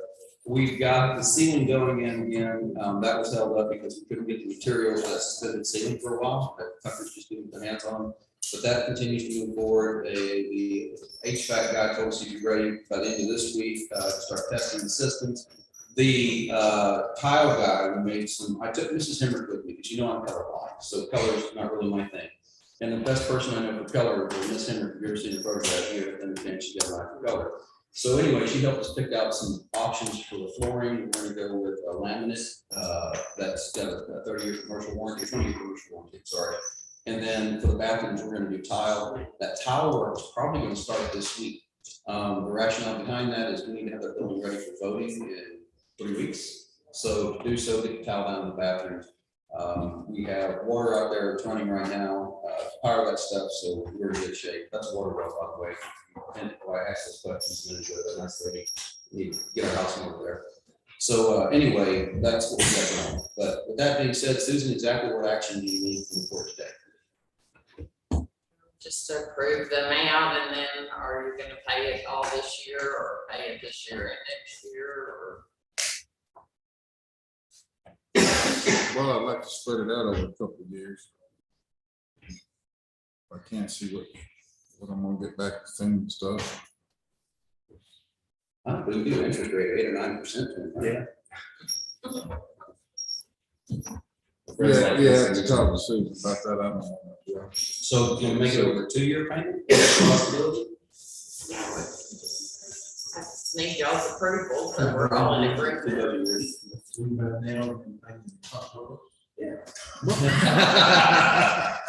it. Well, yeah, concept. Yeah. I need to get moving on this, guys. It's been a long agenda. What do you want to do?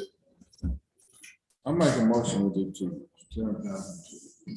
Second. Motion and a second to allocate the portion of the expense to 5798 FM 933, known as the Huron Precinct 1 facility. Allocation of 200,000, the cost of that 800,000 by to 1 Road and Bridge, and allow them to repay the county for that portion over 2 budget years. Any further discussion? If not, I'll call the question. All in favor, say aye. Aye. All opposed, any abstentions, motion carries. Thank you. Number 15, discuss an action application for the state criminal alien, I forget what exactly, the SCAT program funds. This is just a grant that we get every year from the state. We need to have the approval of this body though in order to apply for it. Make a motion to apply. Second. Motion and second to apply for SCAT grant funds for fiscal year 2022. All in favor, say aye. Aye. All opposed, any abstentions, motion carries. Number 16, discuss and approve credit application of Charles F. Williams. Here it is, wait. Please go ahead. This is Lucy, I wanted to order some, forgot some, paper towel dispensers or Okay. something, and so we hadn't ordered from them in a long time, and I asked for a credit application. Okay, well, I'll make a motion to approve. This is a consultant about this. Motion is second to approve the credit application. You may ask why are we approving credit applications in court? Simply because it is required, any contractual obligation go through this body first, so we get to handle every little thing. A motion and a second. All in favor, say aye. Aye. All opposed, motion carried. Number 17, discussion and or action to the county clerk to accept the proposal from Co-File Inc. for the scanning and preservation proposal for the historical plat records. That's gonna be great, get all those plats. Wow. That needs to be digitized and preserved because it what happened to them. Oh, And yeah. this is class that go back to the 1800s. Okay. So they'll come, they'll pick up the class. They take them, they digitize them, and the ones that need to be preserved, because some of them don't. The older ones, they'll get it preserved and brought back. And you've got the money for this in a special fund, yeah, more than enough to cover the cost of this. And this isn't cheap, but it's necessary. And the amount that they gave us was kind of the worst case scenario, so they not even do that much. Okay. They're estimating every plat needs to be fixed, if they don't, so it will not cost them. Okay. Make a motion to proposal. We have a motion and a second for the board to accept the proposal of Co-File Inc. for the scanning and preservation of the historical plat records of the county. Any further discussion? I think it's a great idea. I'm really glad you're doing it. The only thing going forward is, obviously, we do not have one of those big scanners to do the ones from now. Well, Futures. let's talk about that, because that need comes up from time to time in Whole County. Is that something you think about buying at some point? I have, they're not cheap, Oh, I can imagine. I know. and they're fairly large, so. I have some place where I- And I could probably put one downstairs in my downstairs office, but I would need to get rid of those for an extra computer, because we don't need it. Oh, okay. We're just. In the file cabinet? I don't have any file cabinets. I don't know about that. No, we do not. We're out of file cabinet business up there, Jeff. Yeah, I can move some things around, I mean.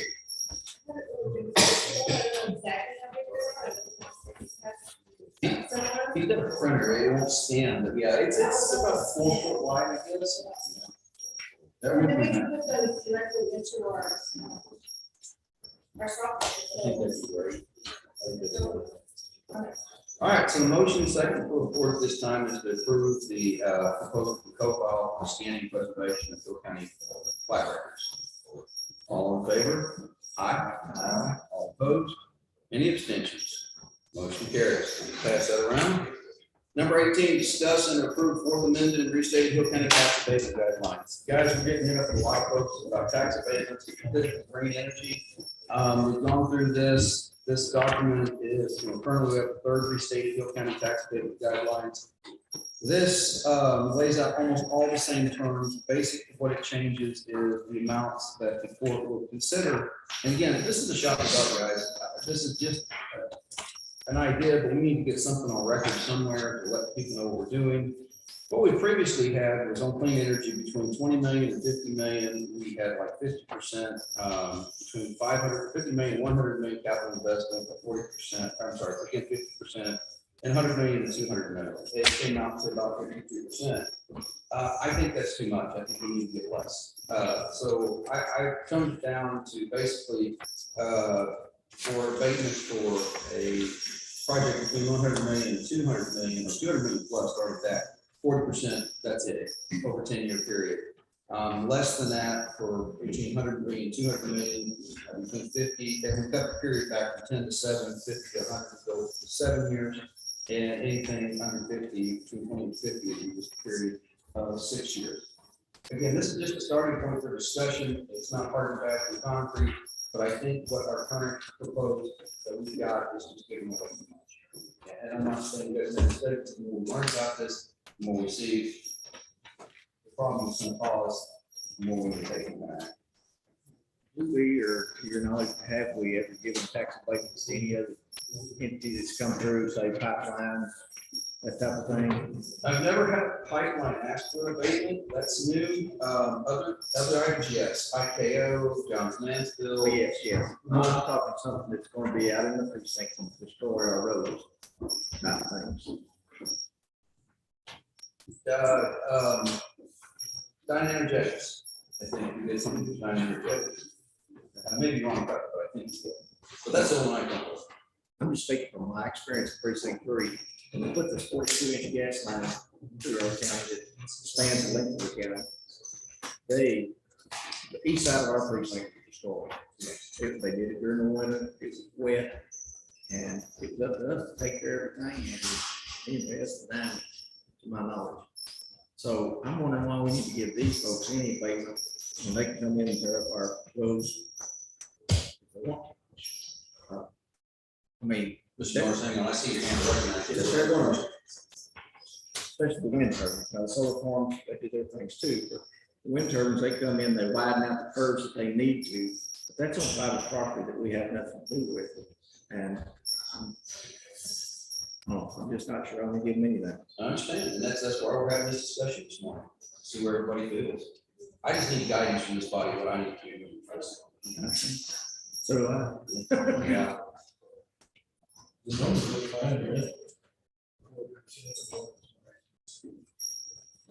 Afraid we don't get something to lose some of it. Well, sooner or later, we're gonna find the roads. That's gonna.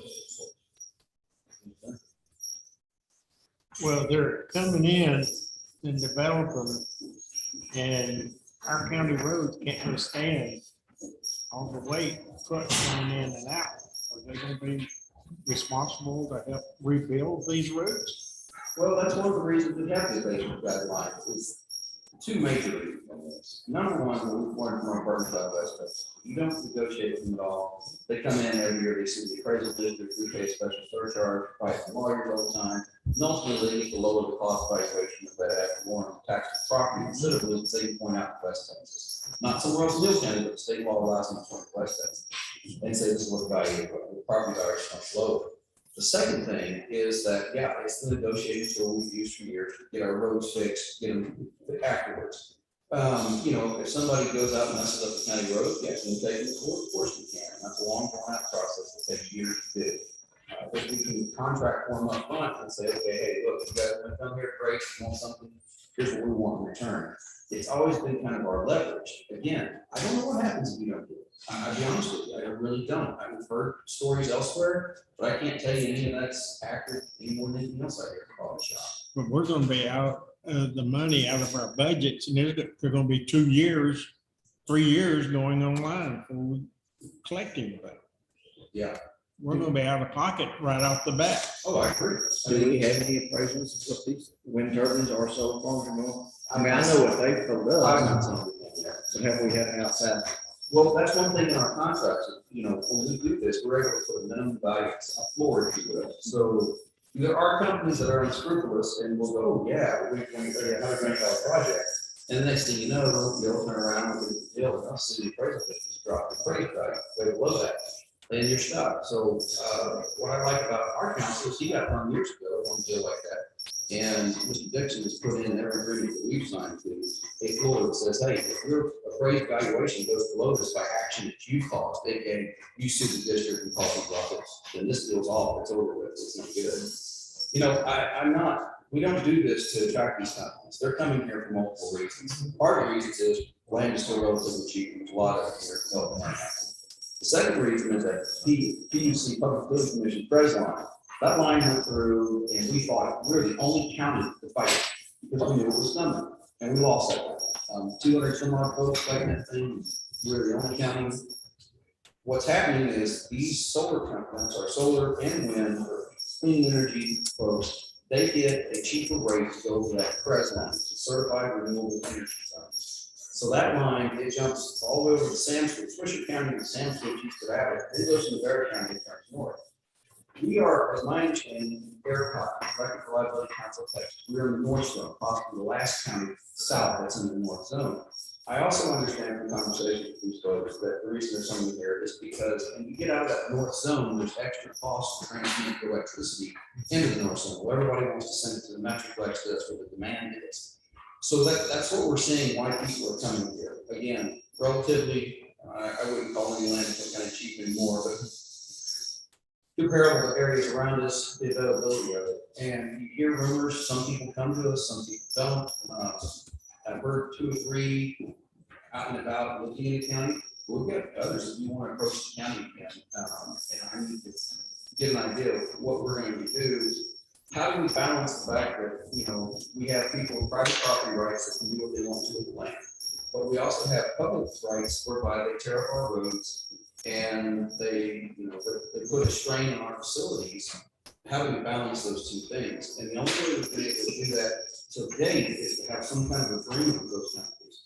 Because if we don't do anything, they still come, then we're gonna have to fight them to get the roads fixed. We're gonna have to fight them to get, you know, our tax values, we'll fight them to the appraisal district. That's it. That's the reason we're doing this. I'm not doing this, I don't want to be very clear. I'm not doing this to attract this company, because I don't want to be worse than anybody else does. But knowing that they are coming is what tools do we have in our toolbox to regulate. And since we don't have any authority or zoning authority to outright ban them, we can't do that. The question is, do we do anything? And we have historically, and going forward, what is you guys going to do? But we have to do something. If you don't do something, then they just get free rein to do whatever they want. They can see the appraisal district, they lose money. They can flip our roads, we lose money. They're coming whether they, you know. And gravel road can be repaired, but rumor, like there's one coming in my precinct and I've got 8 miles of chip seal roads I just did 2 years ago. They're going to demolish it. What is I don't know if there's an answer to this question, to take the dollar amount that they're supposedly worth, and you give them this abatement versus what their actual worth with no abatement. Where's the fine line here? You know, and that's a good question, it's, because we've had another argument trying to sell us on something. Yeah. So I will figure the values of the inflation and start talking. Yes, sir. I'm not calling anybody a liar, I'm just simply saying that's my starting point. Negotiating and starting high. You know, at what point is the trade-off? For green industry, it's probably a lower point for the county because when you put a subdivision in, we get to buy new ambulances, new fire trucks, we get a bit more classrooms, hire more teachers, produce more government services, hire more law enforcement, you know, buy more police cars. You don't have that problem. So the offset with subdivision is like they really qualify for any tax abatements because it's going to cost us so much to retain. The offset of these, I don't know, because depending on the project specifically, what is the dollar amount, what is the land use requirements? It's a hard question to answer. There might not be any. I think you have to put some kind of rein on it. You gotta do something. If we can't just walk away and say, we're not giving you nothing, but then just give them free rein to run over us anytime we want. They can sue the appraisal district and drop the property values, and then we don't get nothing for the stuff they tore up. That's my opinion. I think we need to do something. I hope they do. Well, I guess that's me. I'm trying to find a happy medium. I agree with you that we have to do something so that we have some regulatory effect. But I don't want to give away $1 more than I have to. If they're going to be in our community, we're going to put up with this, then I want as much as I can. I cannot tell you, we may guess, what is the breakpoint? I know that 52% is too much for me.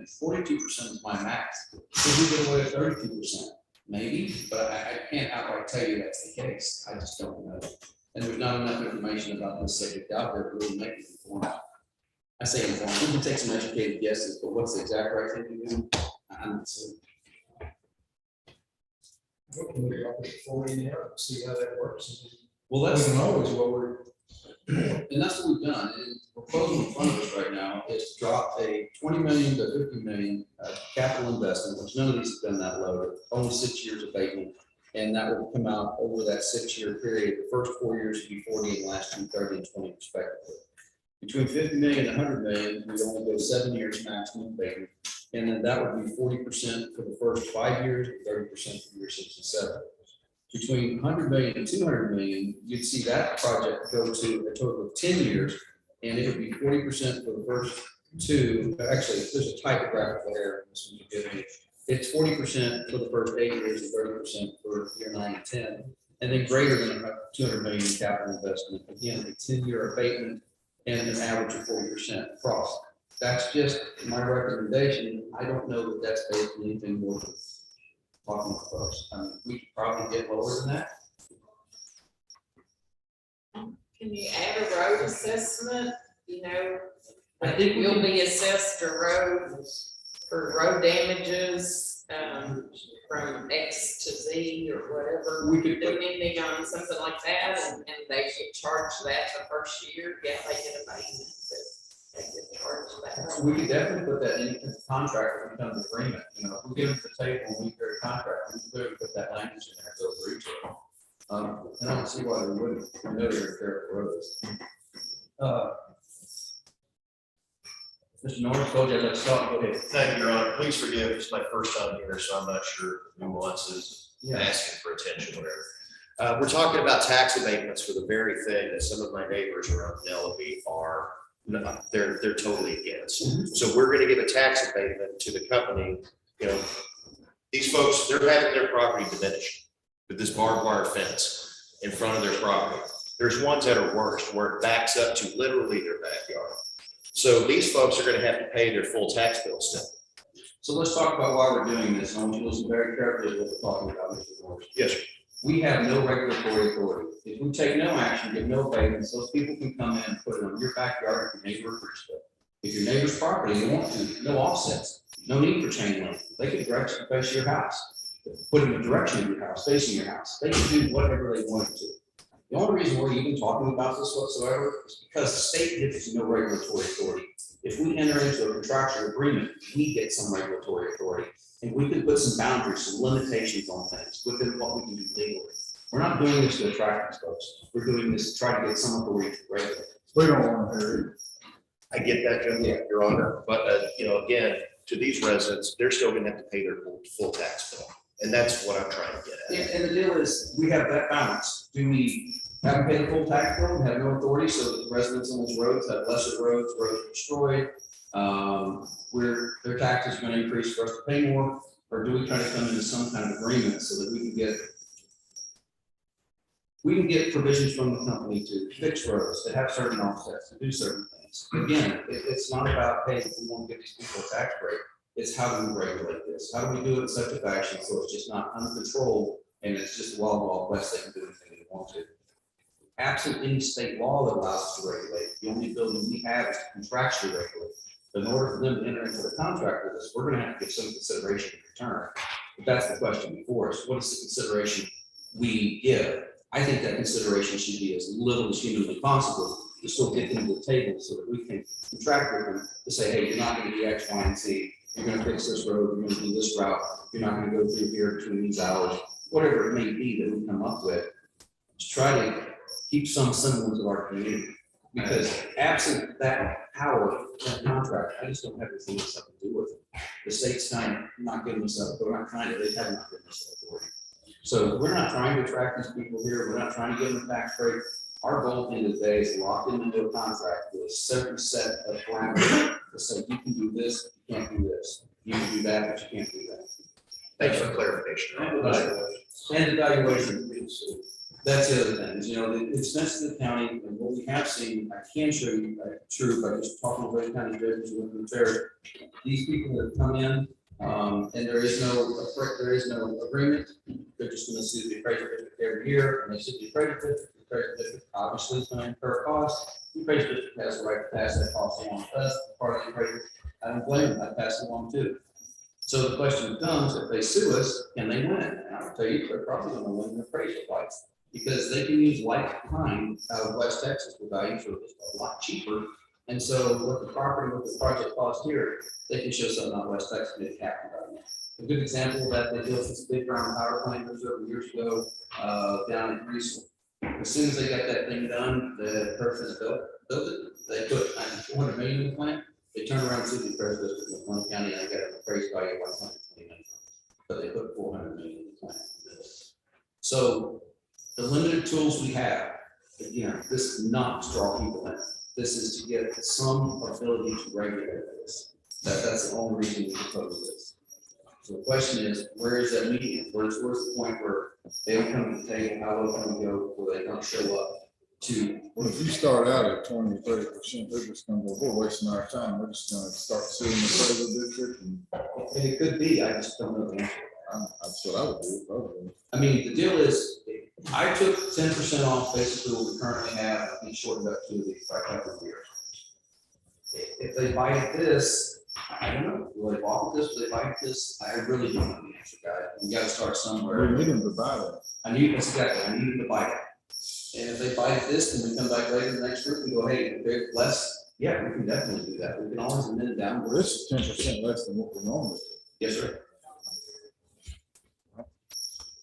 I'm gonna make a motion. What do you- Okay, we have a motion and a second to adopt the fourth amended restated tax abatement guidelines as presented to the court today. What do you think? And I have a typographical error. Not giving me anything. I understand your position. And it's, I'm sorry, and it's not. Well, I'm They're not- already working on free money anyway. This is all federal money to start with. But at least we got some kind of hold on them where we can make them fix the road or something. Well, I understand It's all in your precinct. Not yet. Well, yeah. And the majority of my precinct's already in them, so. That lower 8,000 acres. Yeah. Aren't they working in Falls Valley? They're And gonna- the other ones are gonna start. Yeah, it's all coming this We're way. also in the fourth Yeah, phase it'll be in mine before long. Yeah. Next year, I think. next year. Yes, sir. Mr. O'Brien. School district got 800 acres of solar last night between Woodbury and Little. Okay, and they're gonna do it 313, so I heard on page 3 hours one. They're now in file application. Final vote, like they're I just don't want to be able to not have something to hold over. I mean, I'm telling you, when I was serious when I said I need some guidance as well. Well, yeah, no, we're going our way through a situation here, it's developing rapidly, trying to do the best thing for the county, and trying to balance that, hey, we are historically a rural agricultural county, and with some beautiful views, that's going to change. And the question is, Well, beside the views, the folks that are already here, they didn't get a tax abatement. That's kept this county running for the last 150 years. These folks want to come in and take over. They want to give them, literally give them the farm. And so, I mean, I just. and the other part of this you gotta remember is there's a lot of citizens of Hill County that are willing to sign a contract with these people, bringing stuff in there. There's a considerable amount, you've seen it court, but that courtroom one time, with all supporters. That's what I'm talking about, where's that fine line at that we're supposed to walk? And we're trying to find it. We've had this conversation, and refine it to the point that we can make sure that we're doing right in our decisions. Yes. I'm gonna ask one more question, and again, please forgive me. That's what you're here to. What about, you mentioned that there is no legislative solution.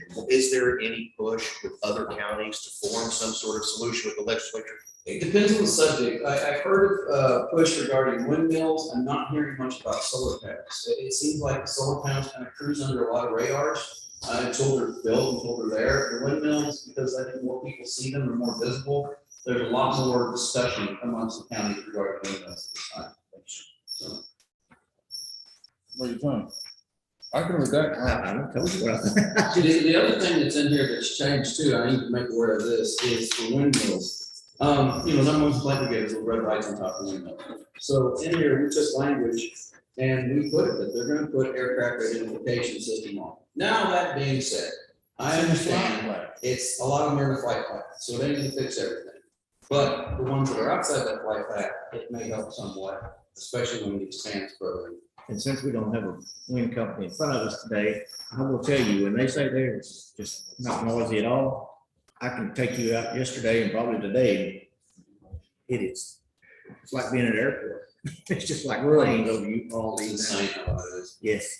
And the other thing is, this is a case by case basis. This doesn't mean that every group that comes before us gets this. This is just, hey, our recommended guidelines, and then we don't want the project, we don't get to it, we don't do anything. We don't want that, we don't do it. But we have to take each one of these as a case by case basis.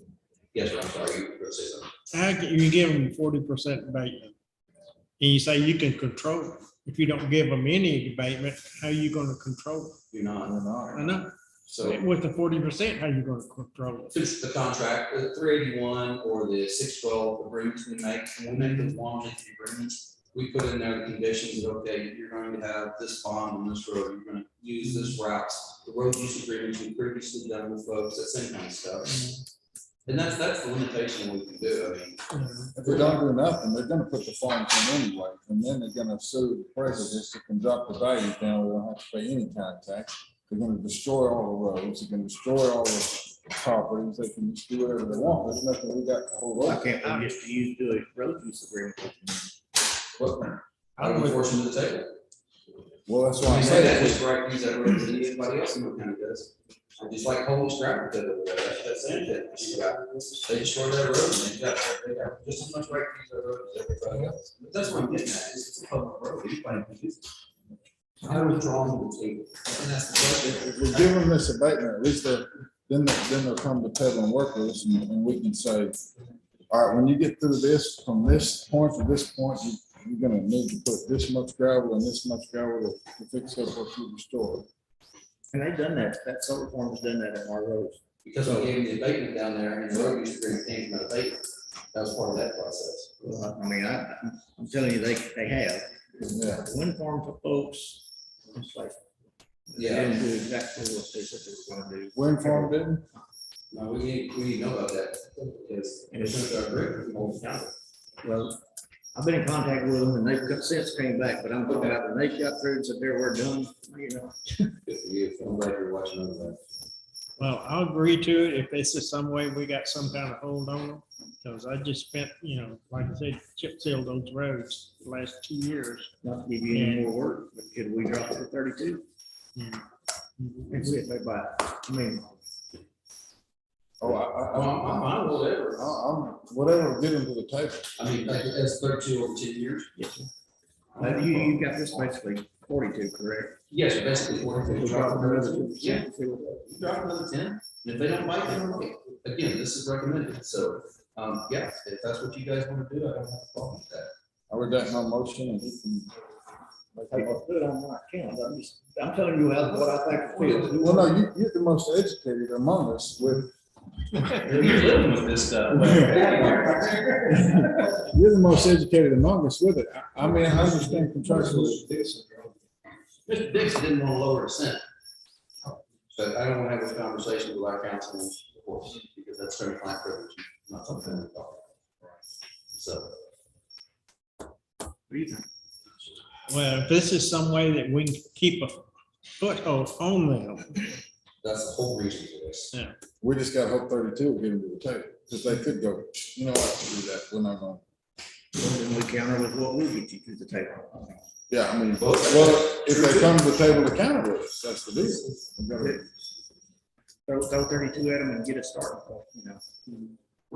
Yeah, that's my opinion. I'm not opposed. I mean, you guys make a motion, so we're good. Make a motion. Drop it. Or it's another 10% start there. Okay, so the motion second before the court this time is. Here, Dak, you go through his motion. So the motion and the second before this, court this time is to adopt the Fourth Amendment and restate the Bill County tax abatement guidelines with the maximum amount over any one period to be 32%. And we'll structure that accordingly. Basically, if we started at 200 over, it would be 32% per year for 10 years. And then we back out of that on the 100 to 200 million, they could come down to 32% over that, or like a 10% over it is currently, which. There's a calculator on here, if you're not pulling this out, I'm not texting anybody, sorry.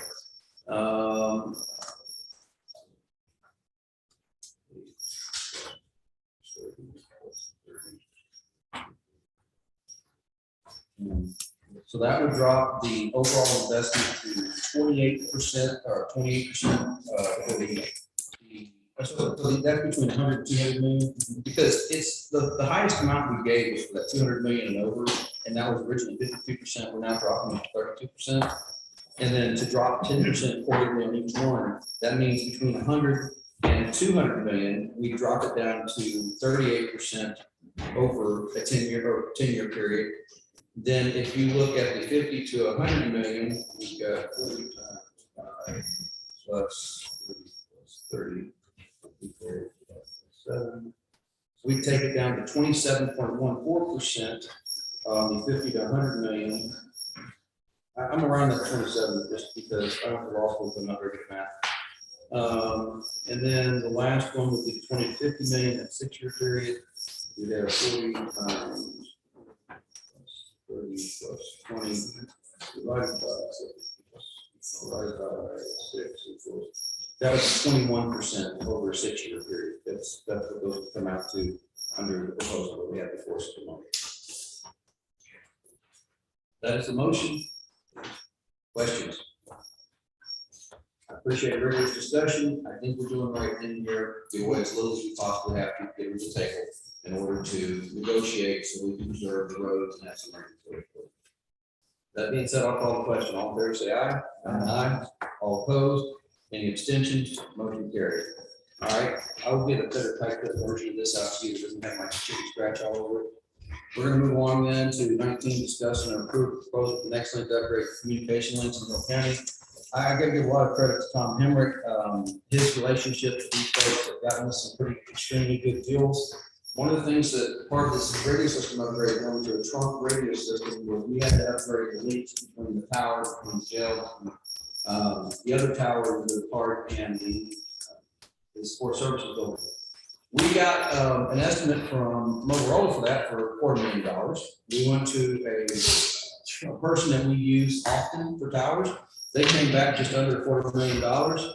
And then NextLink, who was in the internet business, but used the exact same equipment, said, yeah, we'll give you a bid to install it at all 4 sites, pick up all 3 links, to keep spare radios at each one of those sites in case the radio goes down, and to guarantee a 6-hour downtime. They'll be out. They want $32,053.61. Okay. So we got some good partners in NextLink. Again, I do. Again, the reason I'm bringing this to you, I know it's under $50,000, it's not simple sum of money, but I just want to tell you that because Tom Hemrick, the value that he brings to this county, the relationships he's had for years with people in internet business, that's a considerable savings, guys. Let's put him on his tax abatement then. See what Yeah, he that's gets. all. How'd you feel about Carl Campbell's tax? Well, I was thinking I could cut them in half and make a nice desk if I get my work together.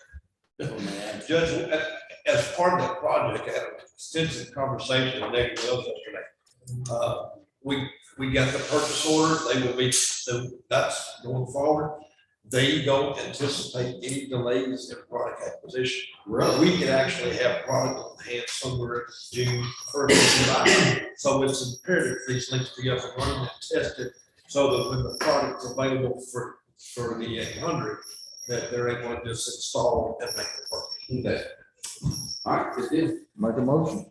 I have a motion and a second to approve a proposal for equipment labor service with NextLink to install, how do you say this word? I usually understandable. To install radio links for the trunk radio system. Okay, I'll ask a question. All in favor, say aye. Aye. All opposed? Any abstentions? Motion shall carry. Here's a signed copy of this. So this is ARPA funds. Yes, ma'am. It's still coming out of that ARPA funds. Number 20, discuss and approve sheriff's department to authorize the designation of 18 Taser X26s as salvage surplus and allow the sheriff's office to send them to Taser International for destruction. I thought we were gonna play Taser tag though. What's the story?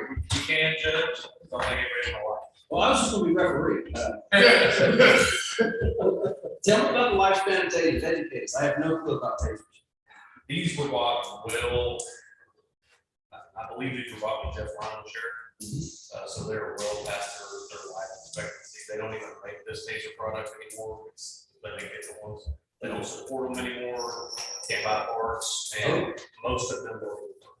Okay, and they don't have any residual value. We couldn't sell them to somebody else or give them to another entity. There's just no value there. No, sir. And one of our big concerns is they are considered less lethal weapons. We want to make sure they don't. That makes sense. That makes sense. They hurt. Really? Cool. Who would have guessed? I would have never suspected that. All right, well, gentlemen, that's the motion before you. is to, declare salvage or surplus these tasers, and I think they're gonna be salvaged because they don't have any use for the original intended purpose. Motion, second. A motion and a second to declare 18 Taser X26s as salvage. And further to allow those to be sent to Taser International for destruction. Okay.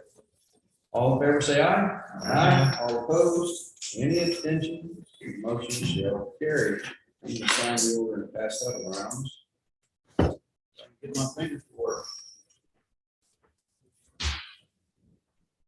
All right. Number 21, discuss and under authorize sheriff's office to offer surplus old emergency equipment to our local VFDs and dispose or sell or salvage or all outdated broken or damaged equipment. Now, what are they gonna do with this? That's one way to enforce the burn ban. What do you got? What are you looking at? So there is a plethora of everything. We have everything from metal desks that are broken, rusted. We have lawnmowers that no one knows where they came from, but they do not function. And most of them are, the value of the equipment exceeds the cost of the tank to repair it. We have, some of it has already been cleared out, but the loft of the barn, you could not, there's a couple pictures, you could not even walk into the loft. I saw those photographs that you sent along with this. You have more chairs than I do, sir, and that's saying something. There's everything from excess old emergency equipment like rotator light bars to strobe light bars to literally bag cell phones. There's motorcycles up there. Some of that, not everything in the pictures is gonna be cleared out. There's, I believe the motorcycle is still in seizure. Okay. But there's all sorts of everything. There's some items that do have Bill County inventory stickers that are listed, most of which do not. I mean, there's many fridges that are been parted, it looks like, that are not functional anymore. Okay. There's a little bit of everything. So we've got the inventory stickers on some broken monitors, old TV projector style, old metal filing cabinets, beyond repair, broken lawnmower, broken mini fridge, broken TV, broken microwave, rusted metal desk, another broken microwave. Some junk. All right, so I don't have a problem declaring it salvage, and obviously if we can get it to another, if some, I don't know, if some other quasi-governmental entity or fire department wants any of this, great, welcome to let them pick over it. But in the event that they all come to their senses, that we don't want this junk. So what are we gonna do with them? So there, we actually do have some decent, it's just outdated as far as it doesn't work with our existing emergency vehicles. We do have some light bars that are LEDs, old style LEDs. So that is what we believe the fire departments would like. Okay. We do have some older style siren controllers. You got some bubble gums? Yes, we do actually. Don't get rid of those. Those will be the piece one day. Yeah, we get rid of what you can. We do have some stuff that I believe would be beneficial to the fire departments. Okay. Yes, ma'am. I sent them a list of our inventory to Scott and Chris. And then I was also noticed that we have an inventory from Hot Cog. I don't know if anything, Hot Cog every year with the annual agreement, they provide a list of inventory. Some of that was old. I don't know if any of that could be in there, mainly related to the 911. But I don't know, I would just like to go over our list with y'all because anything that was purchased with a grant, sometimes you have to get permission from them to do it. I don't believe there's not any radio stuff or anything like that. I didn't see any phone style stuff. It's mainly appliances, lawn mowing stuff. Chairs. Broken file cabinets. Okay. Well, I say that this is a good start. Let's go ahead and get rid of some of this junk. So the first order of business here is declare it salvage because it doesn't have a use for its original intent. Actually, it's surplus. The lights still have a use for the original intent purpose. So I make a motion to declare this. You know, that's the issue. Some of this stuff is junk. I mean, it's straight up junk. We used to go in trash can. And we're talking about that. As part of our budgeting policy, we really need to put a policy in place that reflects that if something doesn't have a value of $500, doesn't have a possible value of $500 or more at the time, we need it. Let it go. As they say in Frozen, let it go. we need to hold on to too much junk. We occupy way too many square feet of warehousing stuff that hasn't been used in decades. And I can only imagine how much better you feel after years of getting rid of all the junk you inherited, Philip. But we need to get rid of this, so I don't want to call any of this surplus in all honesty. I think it's just all salvage, most of it's junk. But the question becomes, even if we declare it salvage, you can transfer some to the fire department or the government agency. The remainder, we're gonna have to come back and get a motion to sell it, okay? So before you, the stuff from transfers lateral to fire department and the government agency, great. But before you sell this stuff, you gotta come back and get a motion to sell it, okay? All right, good deal. As far as the, yeah, we have a lot of what it's gonna, we asked for it to go to like Frank's or something. So Frank didn't bid on the contract this year, so he used to, and there's past Frank who did, and we tell you, didn't sell it, just take the junk down Frank. Well, since they didn't put in a bid to buy surplus metal, now we gotta go through this whole process again, which is, oh yeah, you come tell me you got a junk tin culvert, great. I have to raise our hand, vote to call it junk tin or salvage, and then we have to vote to sell it as an auction or take it to Frank's. That's the reason I want to get this budget policy in place, that, hey, if it's less than 500, we can just dispose of it, because junk culvert, it takes more money and time administratively to get rid of it than it's ever going to bring back to the value. Same thing with junk chairs and light bars and broken microwaves and beyond the long. Because that's a majority of the clutter, all that's in there, is stuff that go to metal recycling to try to some of the profit back. Okay, our deal on metal recycling is probably next quarter, we get a policy fee for that, for those under 500 for budget purposes. But if it is something that has recyclable value, we need to put a caveat, I haven't figured out the language exactly for it, but that caveat would be, hey, if it's going to be sent, inventory of what we'll send to Frank's and the county for how much it brought, and that way they've got some accounting. So when the auditors come in at a later date, they go, hey, wait a minute, what happened to this? We can at least show that no cash handling procedure was correct. What happened to 76 prison? So, all right, we have a motion from Judge Lewis to declare the aforementioned sheriff's office as salvage and allow local volunteer fire departments to take what they want from that salvage spot. Motion and a second. Anything further? All in favor, say aye. Aye. All opposed, motion carries. Number 22, discussion action proposal for budget funding, budget growth automation, and lease management. As we know, the county auditor brought to me a proposal that I think is a great proposal, frankly. Many years we've done budgeting on Excel spreadsheets, but it's down and dirty. It's cheap, it's the way of doing things. It's got a lot of information in it, but it's difficult to work because when you're in an Excel spreadsheet, you can't be at the same time using it. So we're carrying the thumb drive back and forth, and when we get better emails, now we'll slip files back and forth. However, there's still a lot about it. Our method is not predictive. We have to every year sit back down and look at what we're doing. So in the process of trying to find someone to take care of some other reporting, Susan came across this group from IGM, and they've done a couple of presentations for us, and I sat through it. And what this is going to allow us to really bring our budgeting model into the 21st century. They will do a lot of the manual labor that we do, repopulating fields each year that take mindless hours and our people's part. And they will also do some predicting. They'll link to real-time data. They make a lot of reports out of that budget. They'll generate letters.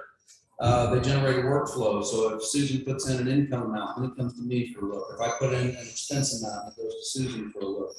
It has ways, there's an audit trail. So if somebody made this change, where does that audit trail? Who made it? When did they make it?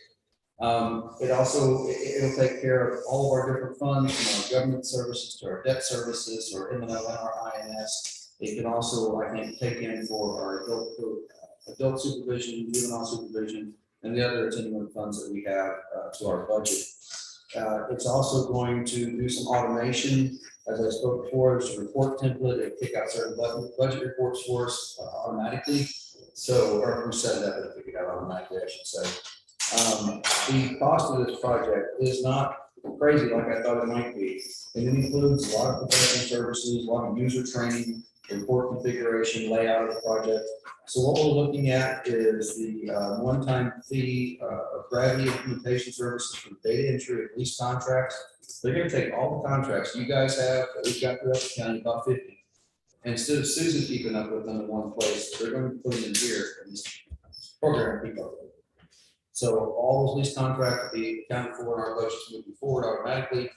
The budget book implementation service and the budget planning implementation service, that's a total of $15,375. And there is an optional ACFR implementation. I forget what that one is. You know what ACFR? That's just to generate our financial statements. I don't think we're quite to that stage, but, Don't know that we need that.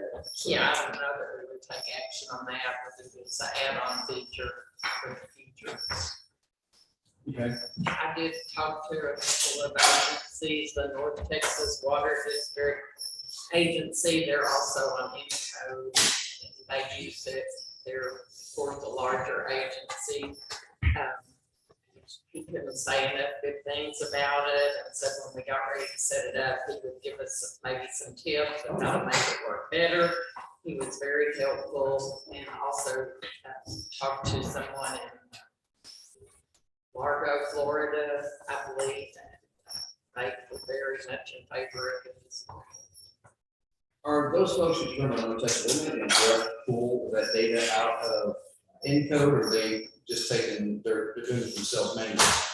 The Encode, you run a report and put it in a CSV format. He said they were very good. The support was excellent. They can walk you through and get you to where you need to go. And they'll build our last year's or our current year budget and then help us show us how to move it forward for the next year.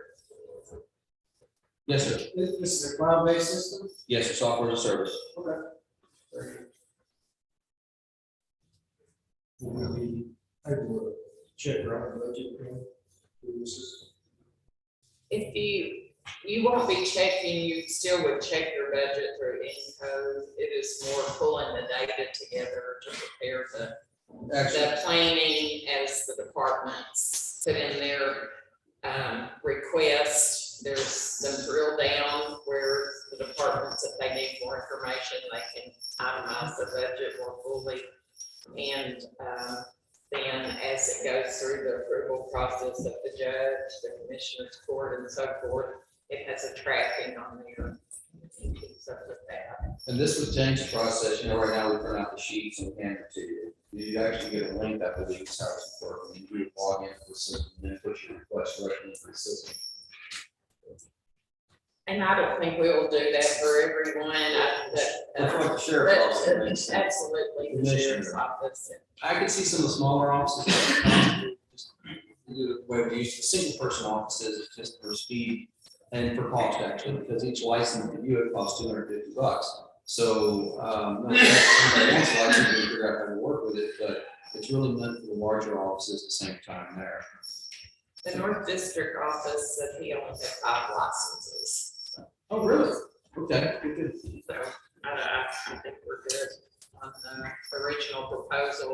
I think I mean, my goodness, the level of the report is gonna go off the top. Not that we try to save money and we've done it, through Excel, but I think it'll automate it. It'll make it easier for future implementations of the budget. What is each license? $200. Okay, good deal. Well, guys, I would like to do this. I think it would be beneficial moving forward, and take care of make some of the steps that we've done manually and spend so much time on, specifically when it comes to dealing with the contracts and different variations. But the terms, having this stuff input up front and going forward every time before it makes it not attractive. Get that in here, it's going to be a lot of time savings for us.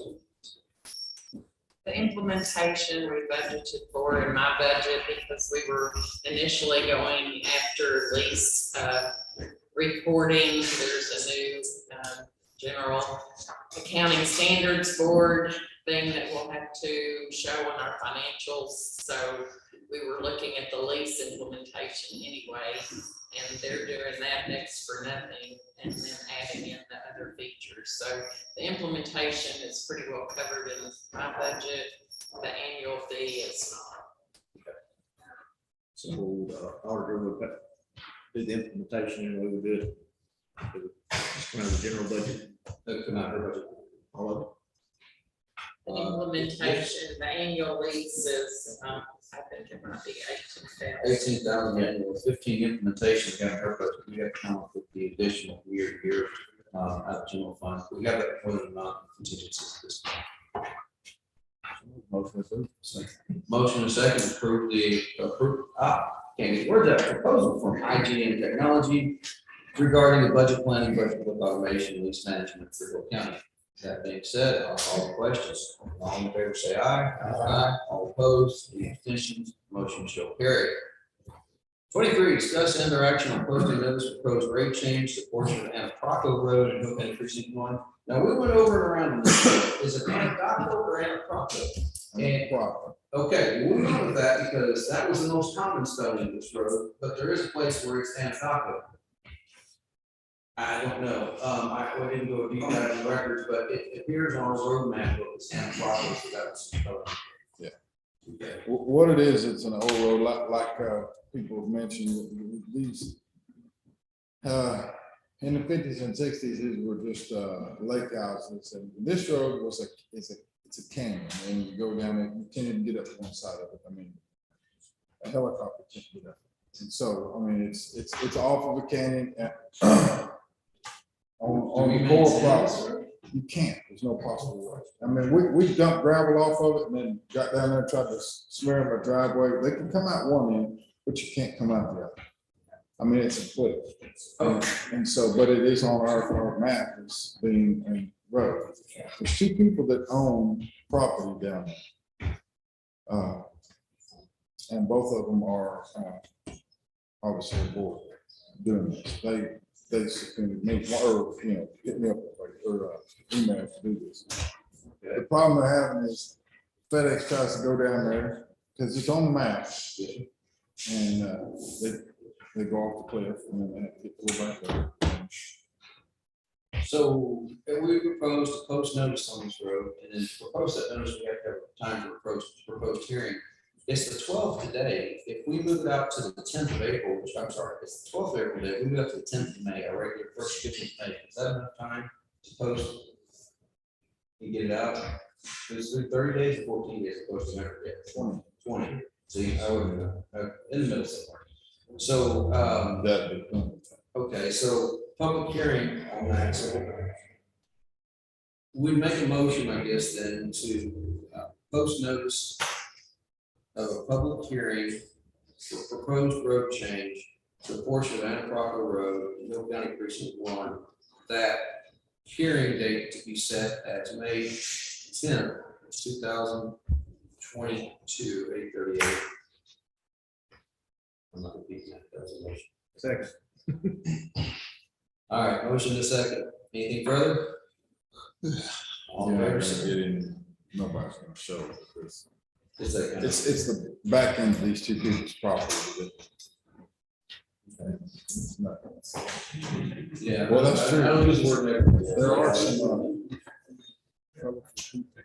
All right, all in favor, say aye. All opposed, abstention, motion carries.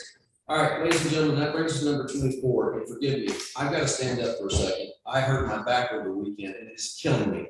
So if you can give me about a 5-minute reprieve, allow the chemistry folks to get set up, do what they need to do, because the next two items are going to be a change order on Acolyte and then regarding the Covington Street Annex. We'll be back here. I don't know why I'm pointing that clock, it's been so long. Be back here at 10:45. Okay. So take 5 minutes recess. If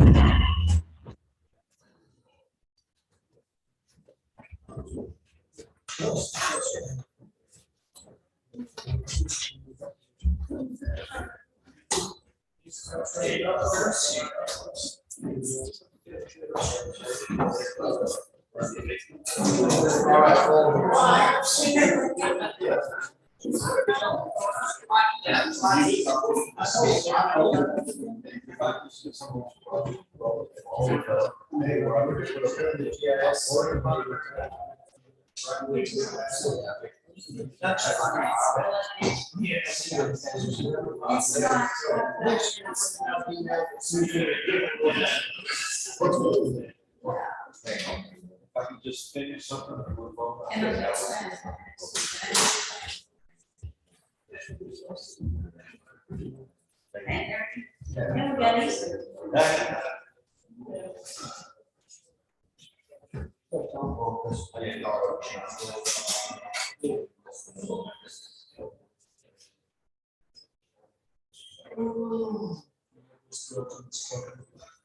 Do what? Didn't have this built in the schedule. Yeah, well. You sure nobody else is? No. He told me this morning that you need to bring a bag of lunch. I didn't think he was serious. Okay.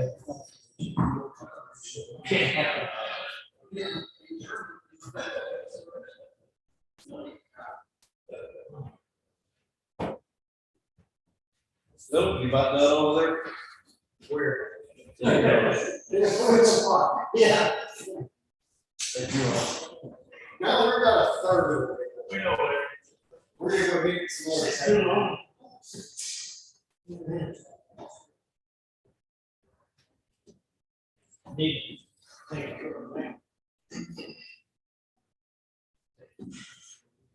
They got the blinds closed, so I can't tell if it's cloudy, raining, or sunshine out there. I hope it's right. They're talking about we're gonna get some. But that's the problem, man. You know, the weather around here is so finished. I mean, it's, you go, I can be watching radar, just like right up 35, it's just a wall. 35 is most phenomenal, so.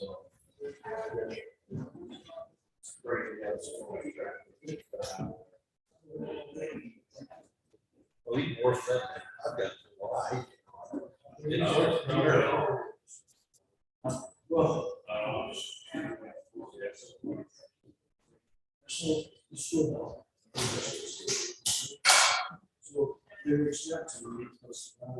Hey, if you don't bring it for everybody, you can bring it.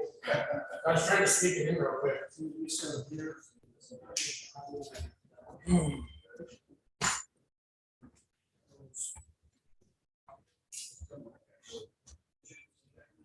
I had a shot, it was local subdivision.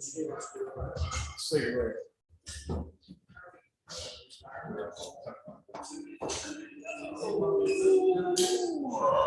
Sounds. Or some stuff.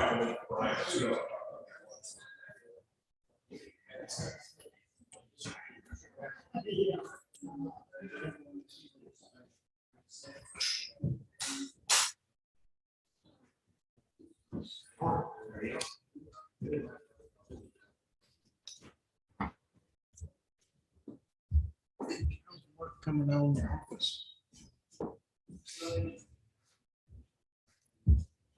Along the wire.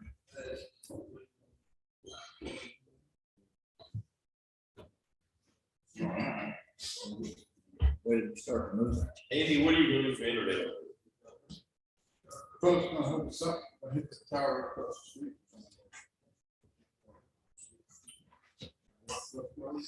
What do you do? What do you do? It doesn't make sense to pay a fee for that. She will lose it, because that's driveways.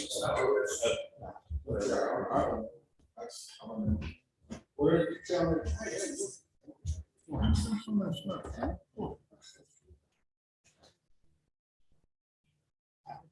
That's nice. Nobody knows nothing. I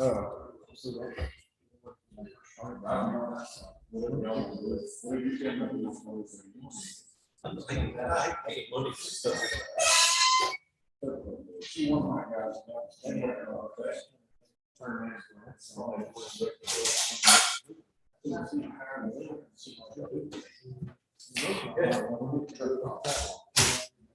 So we should go around to that driveway.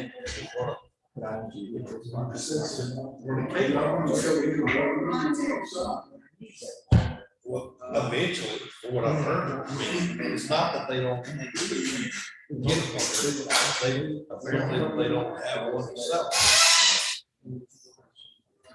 That was, Martin, what's yours? It's been 30 days.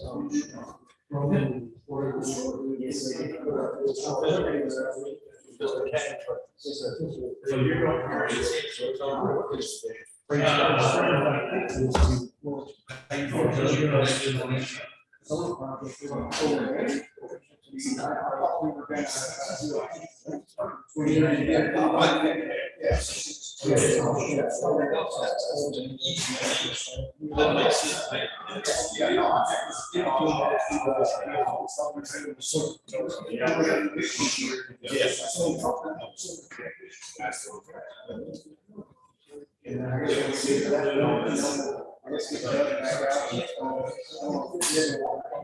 Someone mentioned that they were gonna. Will, you keep that in mind. It's got a benefit. Yeah,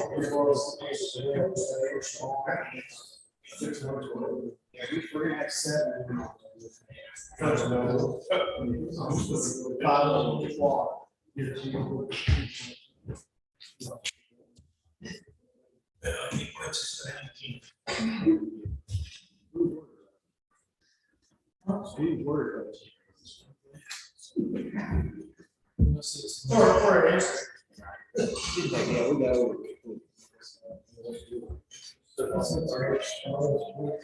And they drop it. Yeah.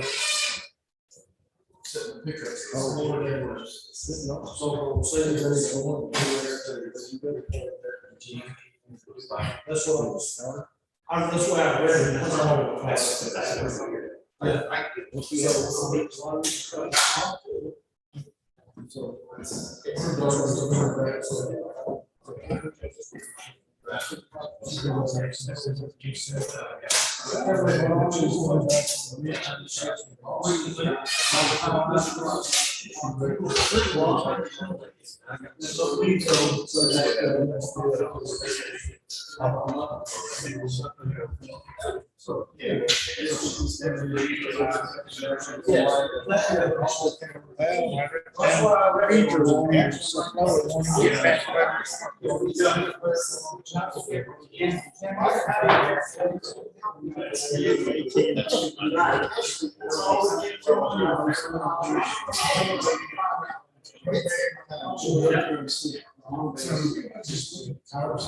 Anyway, he told me that, so they're hanging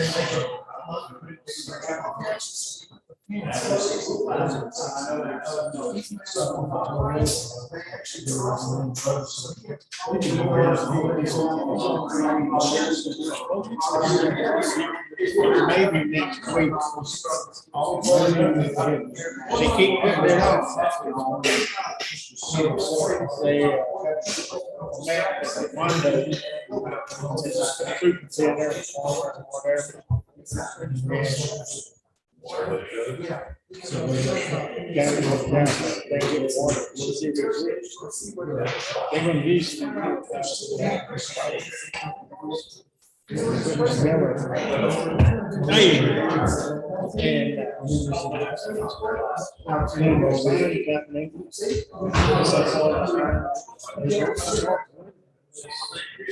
They can't put signs up to the 25th, the week after. And another sign, they can't do it, they'll pay them $5,000 just to. So, maybe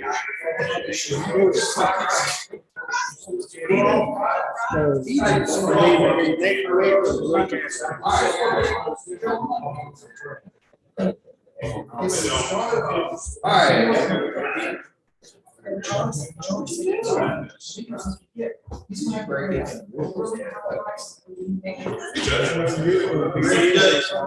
All right, ladies and gentlemen, at this time, we're gonna call this meeting back from recess, so the record reflect we actually took 10 minutes. It is 10:50 a.m. and this is a continuation of the meeting that began this morning, 12th day of April 2022. And everybody is present, so let's move on to item number 24, which is discuss and or action to change order on the AgriLife project. Kevin Galveston, chemistry, you have the floor. Yes, sir. So this one's an easy one. The base spec for the equipment there was the base energy efficient, as well as a non-ASHRAE standard filter, so filtration for the air. what we did is we went back to the equipment vendor, we looked at higher efficiency options, better control options, and we selected some new units for that building. What we're gonna do is we're gonna save a couple layers of markup by having the county purchase it directly. And we should be able to offset this change order to AgriLife by a deductive change. And Adam and I were just talking, we're also gonna look at getting a couple more bids for mechanical, just based on where we're at with things. So we may be able to take some of the controls add cost and offset that a little bit with the deductive change order as well. Not guaranteed, but it's something we're gonna for you guys on to make sure you get the best bang for your buck. Here's what we're talking about on this, the stuff that Mark Group designed for us is not ideal. So this is a competing option of what to do moving forward. The one thing that I want to do is we have a building maintenance system planning for this courthouse and for the jail. As we move forward, I want to tie each one of these entities, buildings we put together into that system. It is just cheaper than hiring another employee for maintenance. It allows us to monitor those systems. There are other available things we don't take advantage of at the moment, we can in the future. They'll look at bills, they'll look at the water, the inventories, and electricity, water temperatures in rooms, and the ability to vector or to time those rooms. Hey, if you know on Saturday when it's coming in, that should be off. We shouldn't be wasting county taxpayer dollars on air conditioning on that. Keep it minimum, not when anything happens. So the zoning of the building is meant for comfort, but it's also meant for efficiency. We know the price of electricity is not going to go down in the future, so we're trying to build efficient buildings and do it in a reasonable way. This particular the change order will allow us to put in slightly better and a much more efficient system than the architect originally had designed for that. But you nailed it there. There's 9 different zones with the new controls. Those controls will allow us to shut air off to those rooms when they're not in use. It also allow us to individually control those different zones for temperature spaces, so that you don't have one hot, one cold. And then there's 2 constant volume units, one that feeds the garage and one that feeds the big conference room training area. Those will just have standard controls on it. You'll be able to control from your computer sitting at the courthouse or your house. Hopefully not from my house. That's happened more than once, so. So basically, is there any dollar amount that's going? Yeah, so as I was talking to Adam just recently, we'll be able to offset at least $35,000 of this with a deductive change order, and we're probably going to be able to squeeze some more of that once we're able to get a couple more bidders on mechanical and see if we can't get a cheaper sheet metal.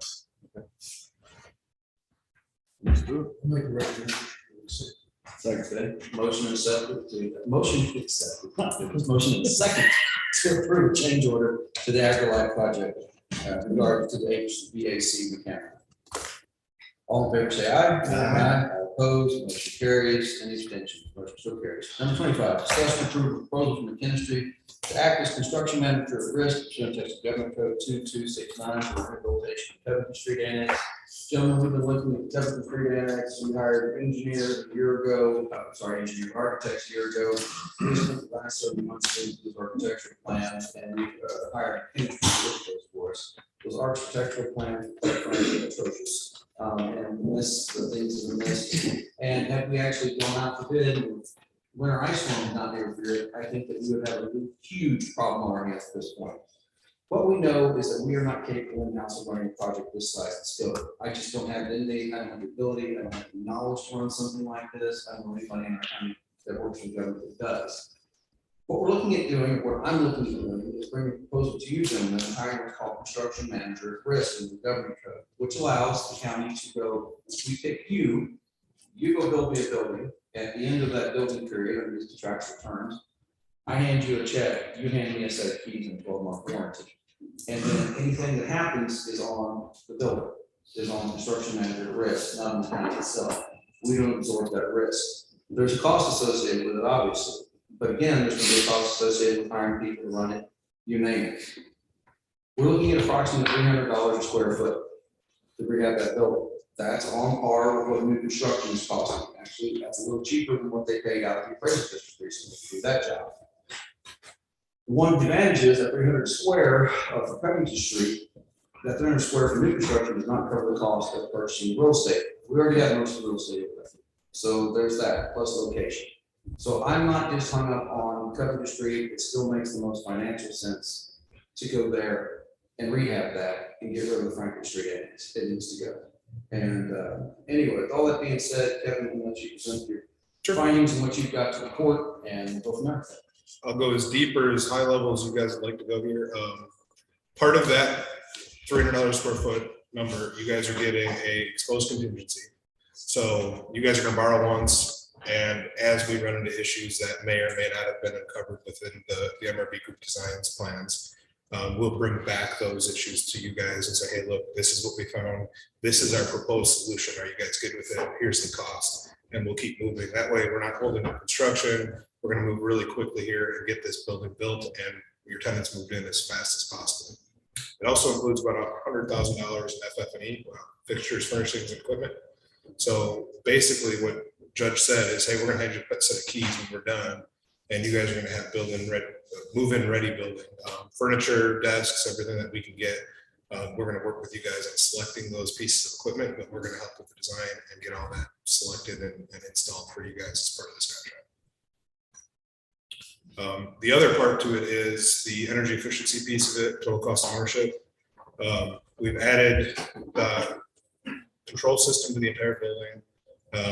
Over the last couple of weeks with this in mind, we've been modeling the building, 3D modeling it, changing types of systems out to figure out what the best option is.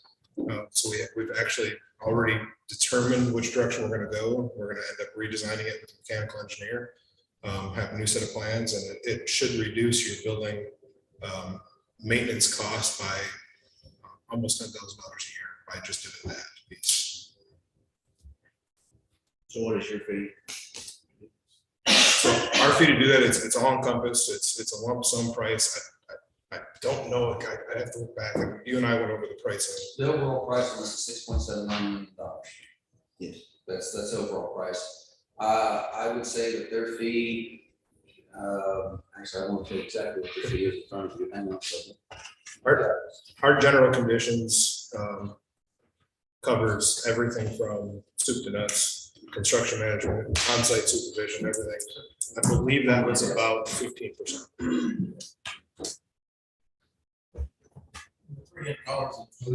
Includes everything. Yeah, so that's. I mean, that's thank you. Sorry, guys.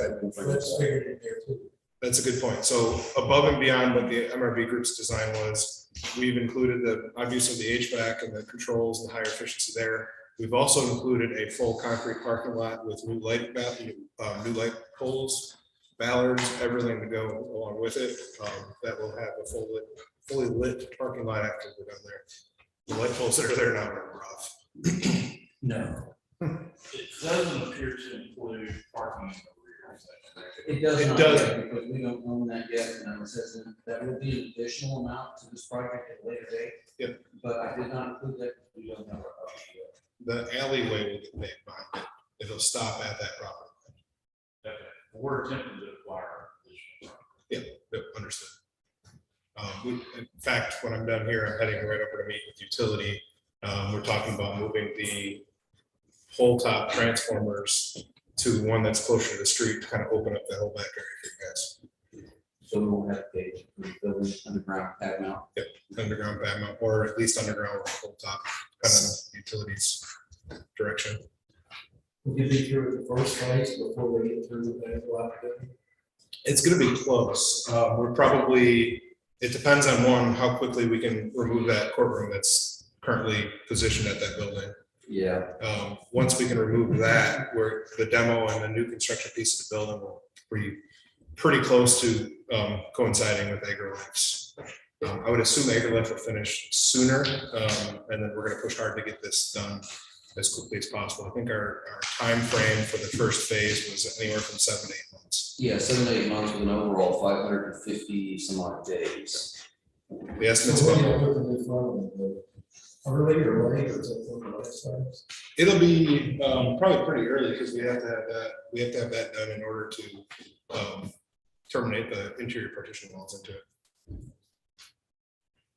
The other thing is, this is going to not only take, okay, so we're looking at redoing about 3/4 of that building and adding more square foot out to the south parking lot.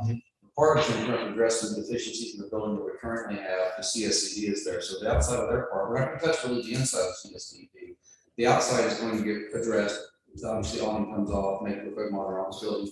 We also upgraded the firewall, the whole building, because even though there is a firewall between the two, it has to be on the same firewall. That whole building will wind up with the fire alarm system in it. It'll be much more functional than what we had in the past. It also includes full data throughout the whole building to a center demarc for Phillips crew to put in racks. And we added a cooling unit back in that room so that you guys can have whatever you need back there, and not have to worry about things overheating, or running a unit 24 hours a day just to cool your IT room. It includes cameras and security access throughout the whole building. So every door will get a card reader. The back door, in preparation for your parking lot expansion, will have basically a doorbell camera. It's a little more higher quality than that, but it'll allow the deputy that is securing the building to answer that back door without having to walk around the entire building and let people in as a secure entrance. It's got cameras throughout the whole building and throughout the exterior for security for that building itself. There's some pretty high security stuff in that building along with elections. So having a tax office there, we need to that's going to be a secure location. And all of that's been caught within, not within the blueprints, but within the actual scope of work. As we're reviewing the plans, there was several things that there's big scope gaps.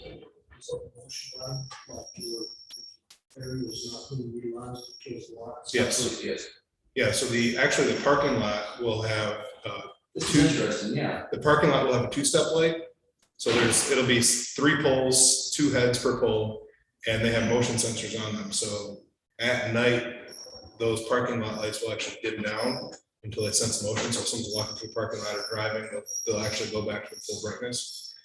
We're also tying the building mounted lights and the parking lot lights into the building automation system so that you can schedule them dusk to dawn. You can schedule them to say, hey, when it hits dusk, we're going to turn everything on, and midnight we'll shut off the parking lot lights, but we're going to keep the building mounted wall packs on for security purposes. So we have that flexibility within this to do that. And then the interior of the building, all the common spaces are all motion sensor, and the majority of the offices are on wall sensors as well. And you guys will do your best to hire local contractors where possible. Yes, sir. As soon as you said it, start. As soon as you sign the contract. We're, in fact, outside of this, there has been a pricing increase that's about to hit April 25th for all the mechanical equipment at 6%. Wow. So if we were to sign a contract with you guys, I know some of this is pretty serious in time just because of supply chain issues. Yep. Is this something you guys are going to have to order just equipment up front? Yep. Okay. The mechanical rooftop units are about 36 weeks out. The transformer for the utility is probably going to be 30 weeks. The main distribution panel is 36 weeks. So we basically, as soon as you guys sign it, we're going to be cutting contracts to our subcontractors to start ordering their equipment. We will purchase directly from the mechanical equipment vendor to cut out any time frame leg there. And we're just going to keep moving forward as far as submittal reviews go and getting the equipment going to deliver to the site.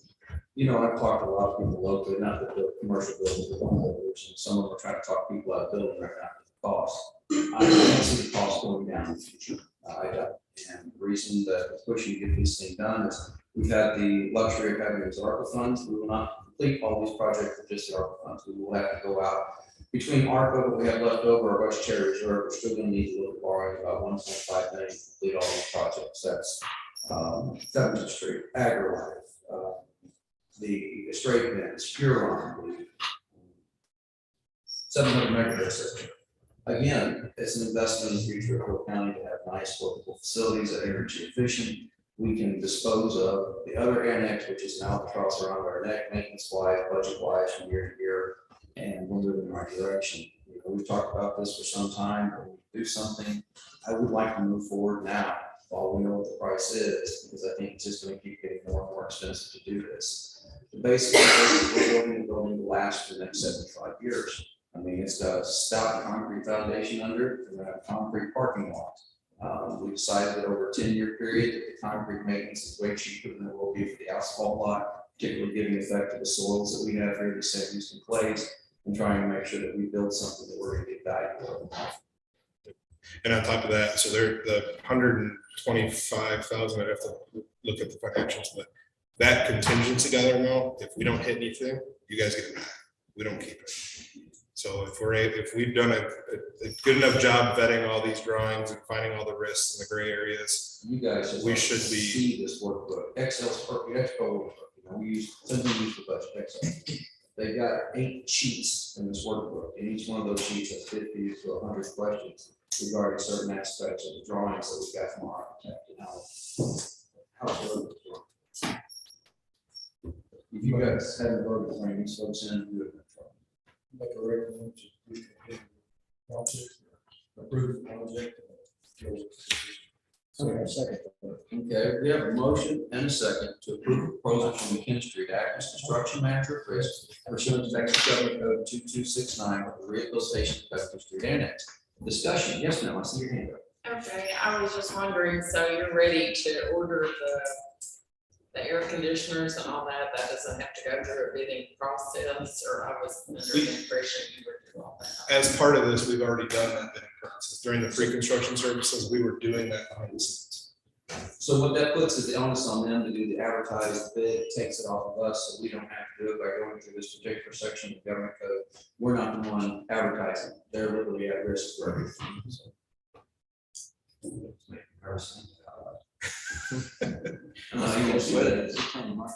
Yeah, okay, our trainers are getting here, I don't know why anybody did that. Okay, all right, we have a motion, a second further discussion, yes, And ma'am? then what is the payment up front of the fees? I believe as part of the contract here, I think we asked for 25 or 35% up front, and then what we would do is just progress billing from there. So as we hit key milestones, it's usually a monthly bill of X amount of dollars, or whatever progress we made that month. So we don't bill in like chunks, we would bill in, hey, we got the 35% mobilization up front, that gets the cash flowing, that allows us to pay on some contractors. And then as we start hitting past that 35% mark in percent complete, then we would just bill you guys percent complete each month. So that would be between 1.5 and $2 million. Yes. Paid up front. Yep. And we can obviously We're flex. gonna 76,000 roughly. Go ahead. Yeah, I said, and if we need to flex with that, it's fine. That's just the key thing is just to cash there so we can keep paying the subcontractors and keep them happy because they're happy, they work better for us and better for you guys. Yeah, no doubt, no doubt. So the entire amount won't be due until the next budget year. As part of this discussion, we have to talk about finances of it. What's the best point in your mind, Susan, to go out and look at financing of some sort, either traditional or restricted obligation, wherever it may be? Don't you think the sooner the better? I agree. Interest rates are going up. That's exactly what my thoughts are. And so I would think that because you see the Fed raise a quarter already, 4%, and I highly anticipate the Fed's going to start raising more and more, because they said so I gotta take them at their word. The sooner that we can pin down what this financing cost is going to be, the better, or cheaper. We do a lot of work with government capital, so we can refer them to you guys to help with any of that financing needs you guys have. Okay. If that's of interest. We've used government capital before and been happy, but we're probably going to search the whole market to see if the best possible deal. Thank you, we'll probably take it on this one. Okay. All right, so there's a motion and a second before us at this point to approve this. Yes, You feel like this is more cost effective than go out and bid this? yes. At the end of the day, here's why. Because what we're going to do about competitive bids, we're still going to have to manage this project. And the amount of risk that we assume by not knowing what we're doing far exceeds where we're going to pay these guys. I really think at the end of the day, this is the best bet moving forward with everything I've seen, the months we've spent on this. It's a very valid and very fair question. I appreciate you asking it. I would not want to misspend taxpayer dollars for no reason. But again, I really believe that this is the best value for us because we're bringing in people that we've dealt with before that we trust. We know that we're with local contractors that they've told us that we're just thinking about using that we know and trust. And we know at the end of the day, they absorb the risks on this. So if there's a mistake, if we find it in the first 12 months, it's on them and it's not on us to come back and pay to fix it. So again, there is a higher cost. If we try to do this in-house, if we do it cheaper, I think initially, I think the long-term cost from making the mistakes we're gonna make, because I'm not a construction manager, I'm just not. And so I really think that this is the best value for the county going forward. I really recommend the question.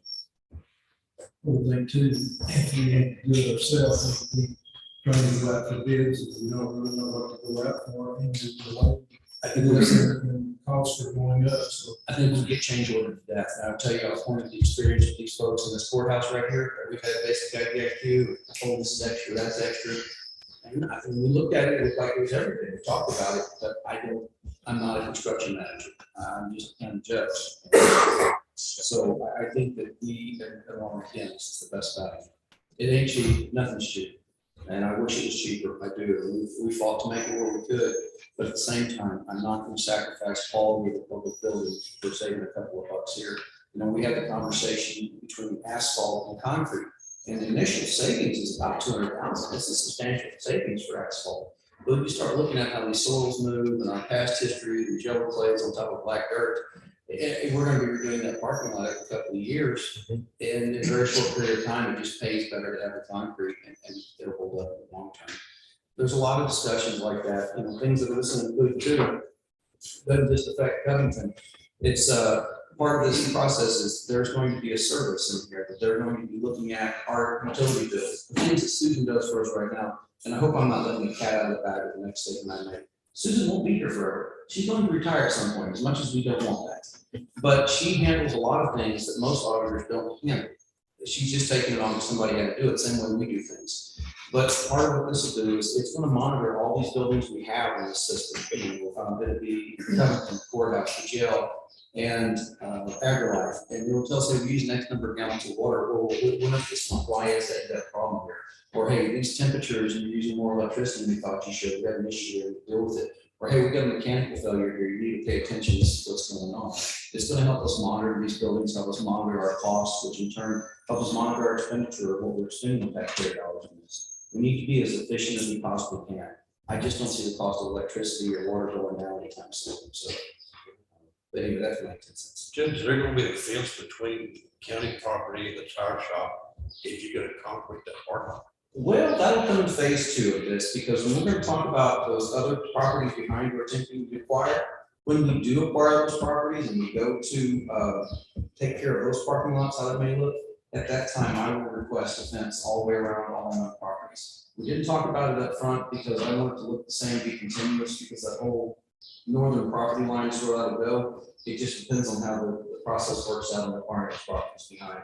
But yes, in the long run, yes, sir, I can definitely. Well, I just saw that you're gonna concrete that parking lot. In the short term, we're gonna put parking bumpers all the way down that side, the entire 18 wheelers turn around our parking lot or somebody else's business. It tears up our parking lot.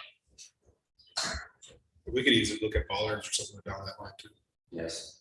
And that's one of the things looking forward to, is security concerns about this. And we won't talk about all that moving forward, but we've had numerous conversations amongst ourselves and with McKinnis regarding security.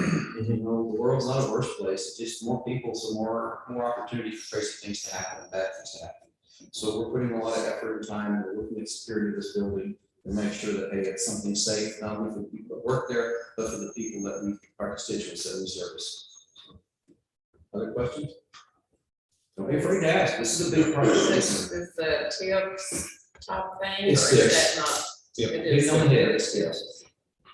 Yeah, the way we're doing this is TIPS ESPC, based on the energy model we've done, the changes in design we've done, and then as soon as we go to contract, we'll do a deductive change order out of our dollar fee to have you guys go out to third-party review. I thought that was you for a second, Tom. But it does have bollards in front of the building. It has parking stop lots, so every parking spot in front of that building will have a 4-foot concrete block. Obviously, a car can drive over that pretty easily if they're going high speed, but It's not included in this proposal, but it's something I don't know enough about and need to look at. I know that some federal buildings they use is like bollards, like large planters. Yeah, Something that you couldn't just run a car through. well, because over the years, I can't tell you the number of crashes I've worked in businesses where an older person pulls up in parking lot, uses the brake. What's the next? Don't look about it. But they wind up with their car inside the building. I agree, and that's something we're going to look at. Intentionally or unintentionally. Either one would be an unwanted intrusion. so as part of this contract, we are actually hiring a civil engineer to do the full design of that parking lot. And we can bring those concerns up to them because that's their purview. And we can look at either dropping the parking lot a little bit so that you have even a bigger lip to step up. And we're obviously gonna have some ADA compliant stuff that we have to do that, but it's definitely a concern, and we can take that to the civil and make sure that we get that signed and approved.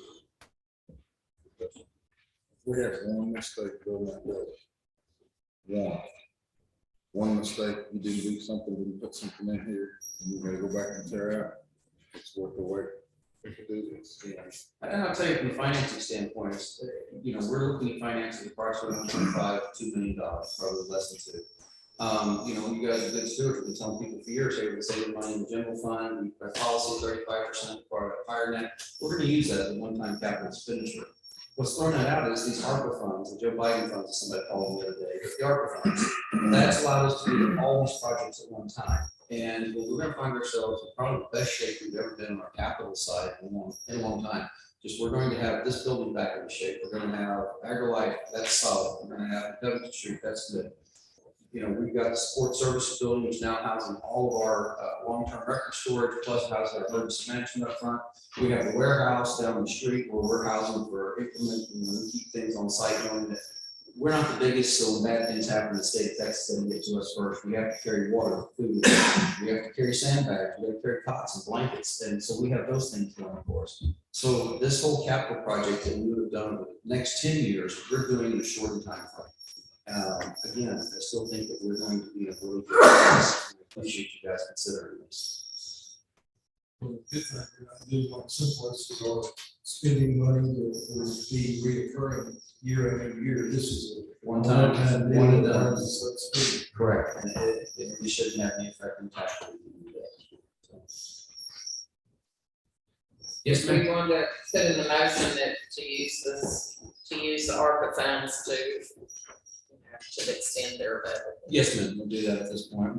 I will minimize the motion to include ARPA funds to the extent they're available. There's somebody from Grand Prairie, Texas that really wants to talk to me this morning, and I'm not gonna do it yet. That's my motion. Is there a second? Motion second. All right. I thought we made a motion. We did, we had to amend the motion. I had to amend the motion to include payment. I'll move it. That's all the people who vote. All right, that being said, any further discussion on this topic? Look forward to working with everybody in this room. It's not the end of our involvement in this project. We'll get updates on a regular basis about what's going on. There are offices that will be over there. That will have questions going forward that will definitely bring you into the loop on, and we'll want to talk about it. So that being said, we're embarking upon a huge journey here, but I think it's well thought out. It's been well planned. And I think we have some partners we can trust in this. Of course, we trust to verify what the contracts are. Yeah, we'll be having weekly, bi-weekly progress meetings, and you guys are all welcome to join. I mean, Judge will definitely be on. But yeah, we're looking forward to it. Okay. Well, gentlemen, I'll call a question. All in favor, say aye. Aye. All opposed? Any abstentions? Motion carries unanimously. Look forward to working with you guys. All right. So at this time, Is the contract ready to go, or is it? It's ready. It's ready? Yep. Oh, so y'all will be out there in the morning working? What he said.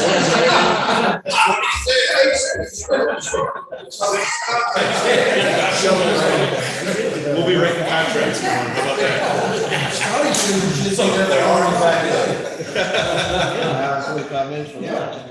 That gives you an hour and 45 for us, one of the stops. Yeah. 1 o'clock. That's fair, right? Yeah. This is a tough group you got yourself in business with, sir. I love it. You guys have been excellent to work with.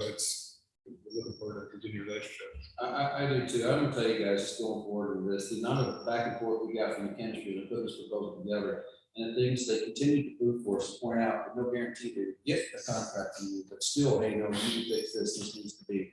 The information they shared up front going into this process that they didn't have to, just builds a lot of trust and a lot of communication with these guys. And I don't say this, there's two contractors I'll say this about.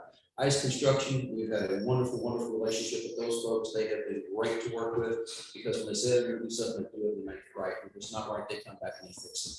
And then the chemistry is the other contractor we've had good success with.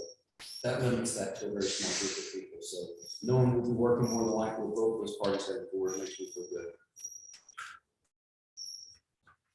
So after the payment So we wouldn't anticipate another payment, we're just gonna have to cash flow out the payment process, so it wouldn't be for another And I 7 or can- 8 months. What I'll do is I'll sit down with some of the partners, I use some of our other largest contractors, and we'll have schedule payments for you, and I can give you exactly what we're gonna estimate. Obviously, don't make me stick to it, but it'll be close. Okay.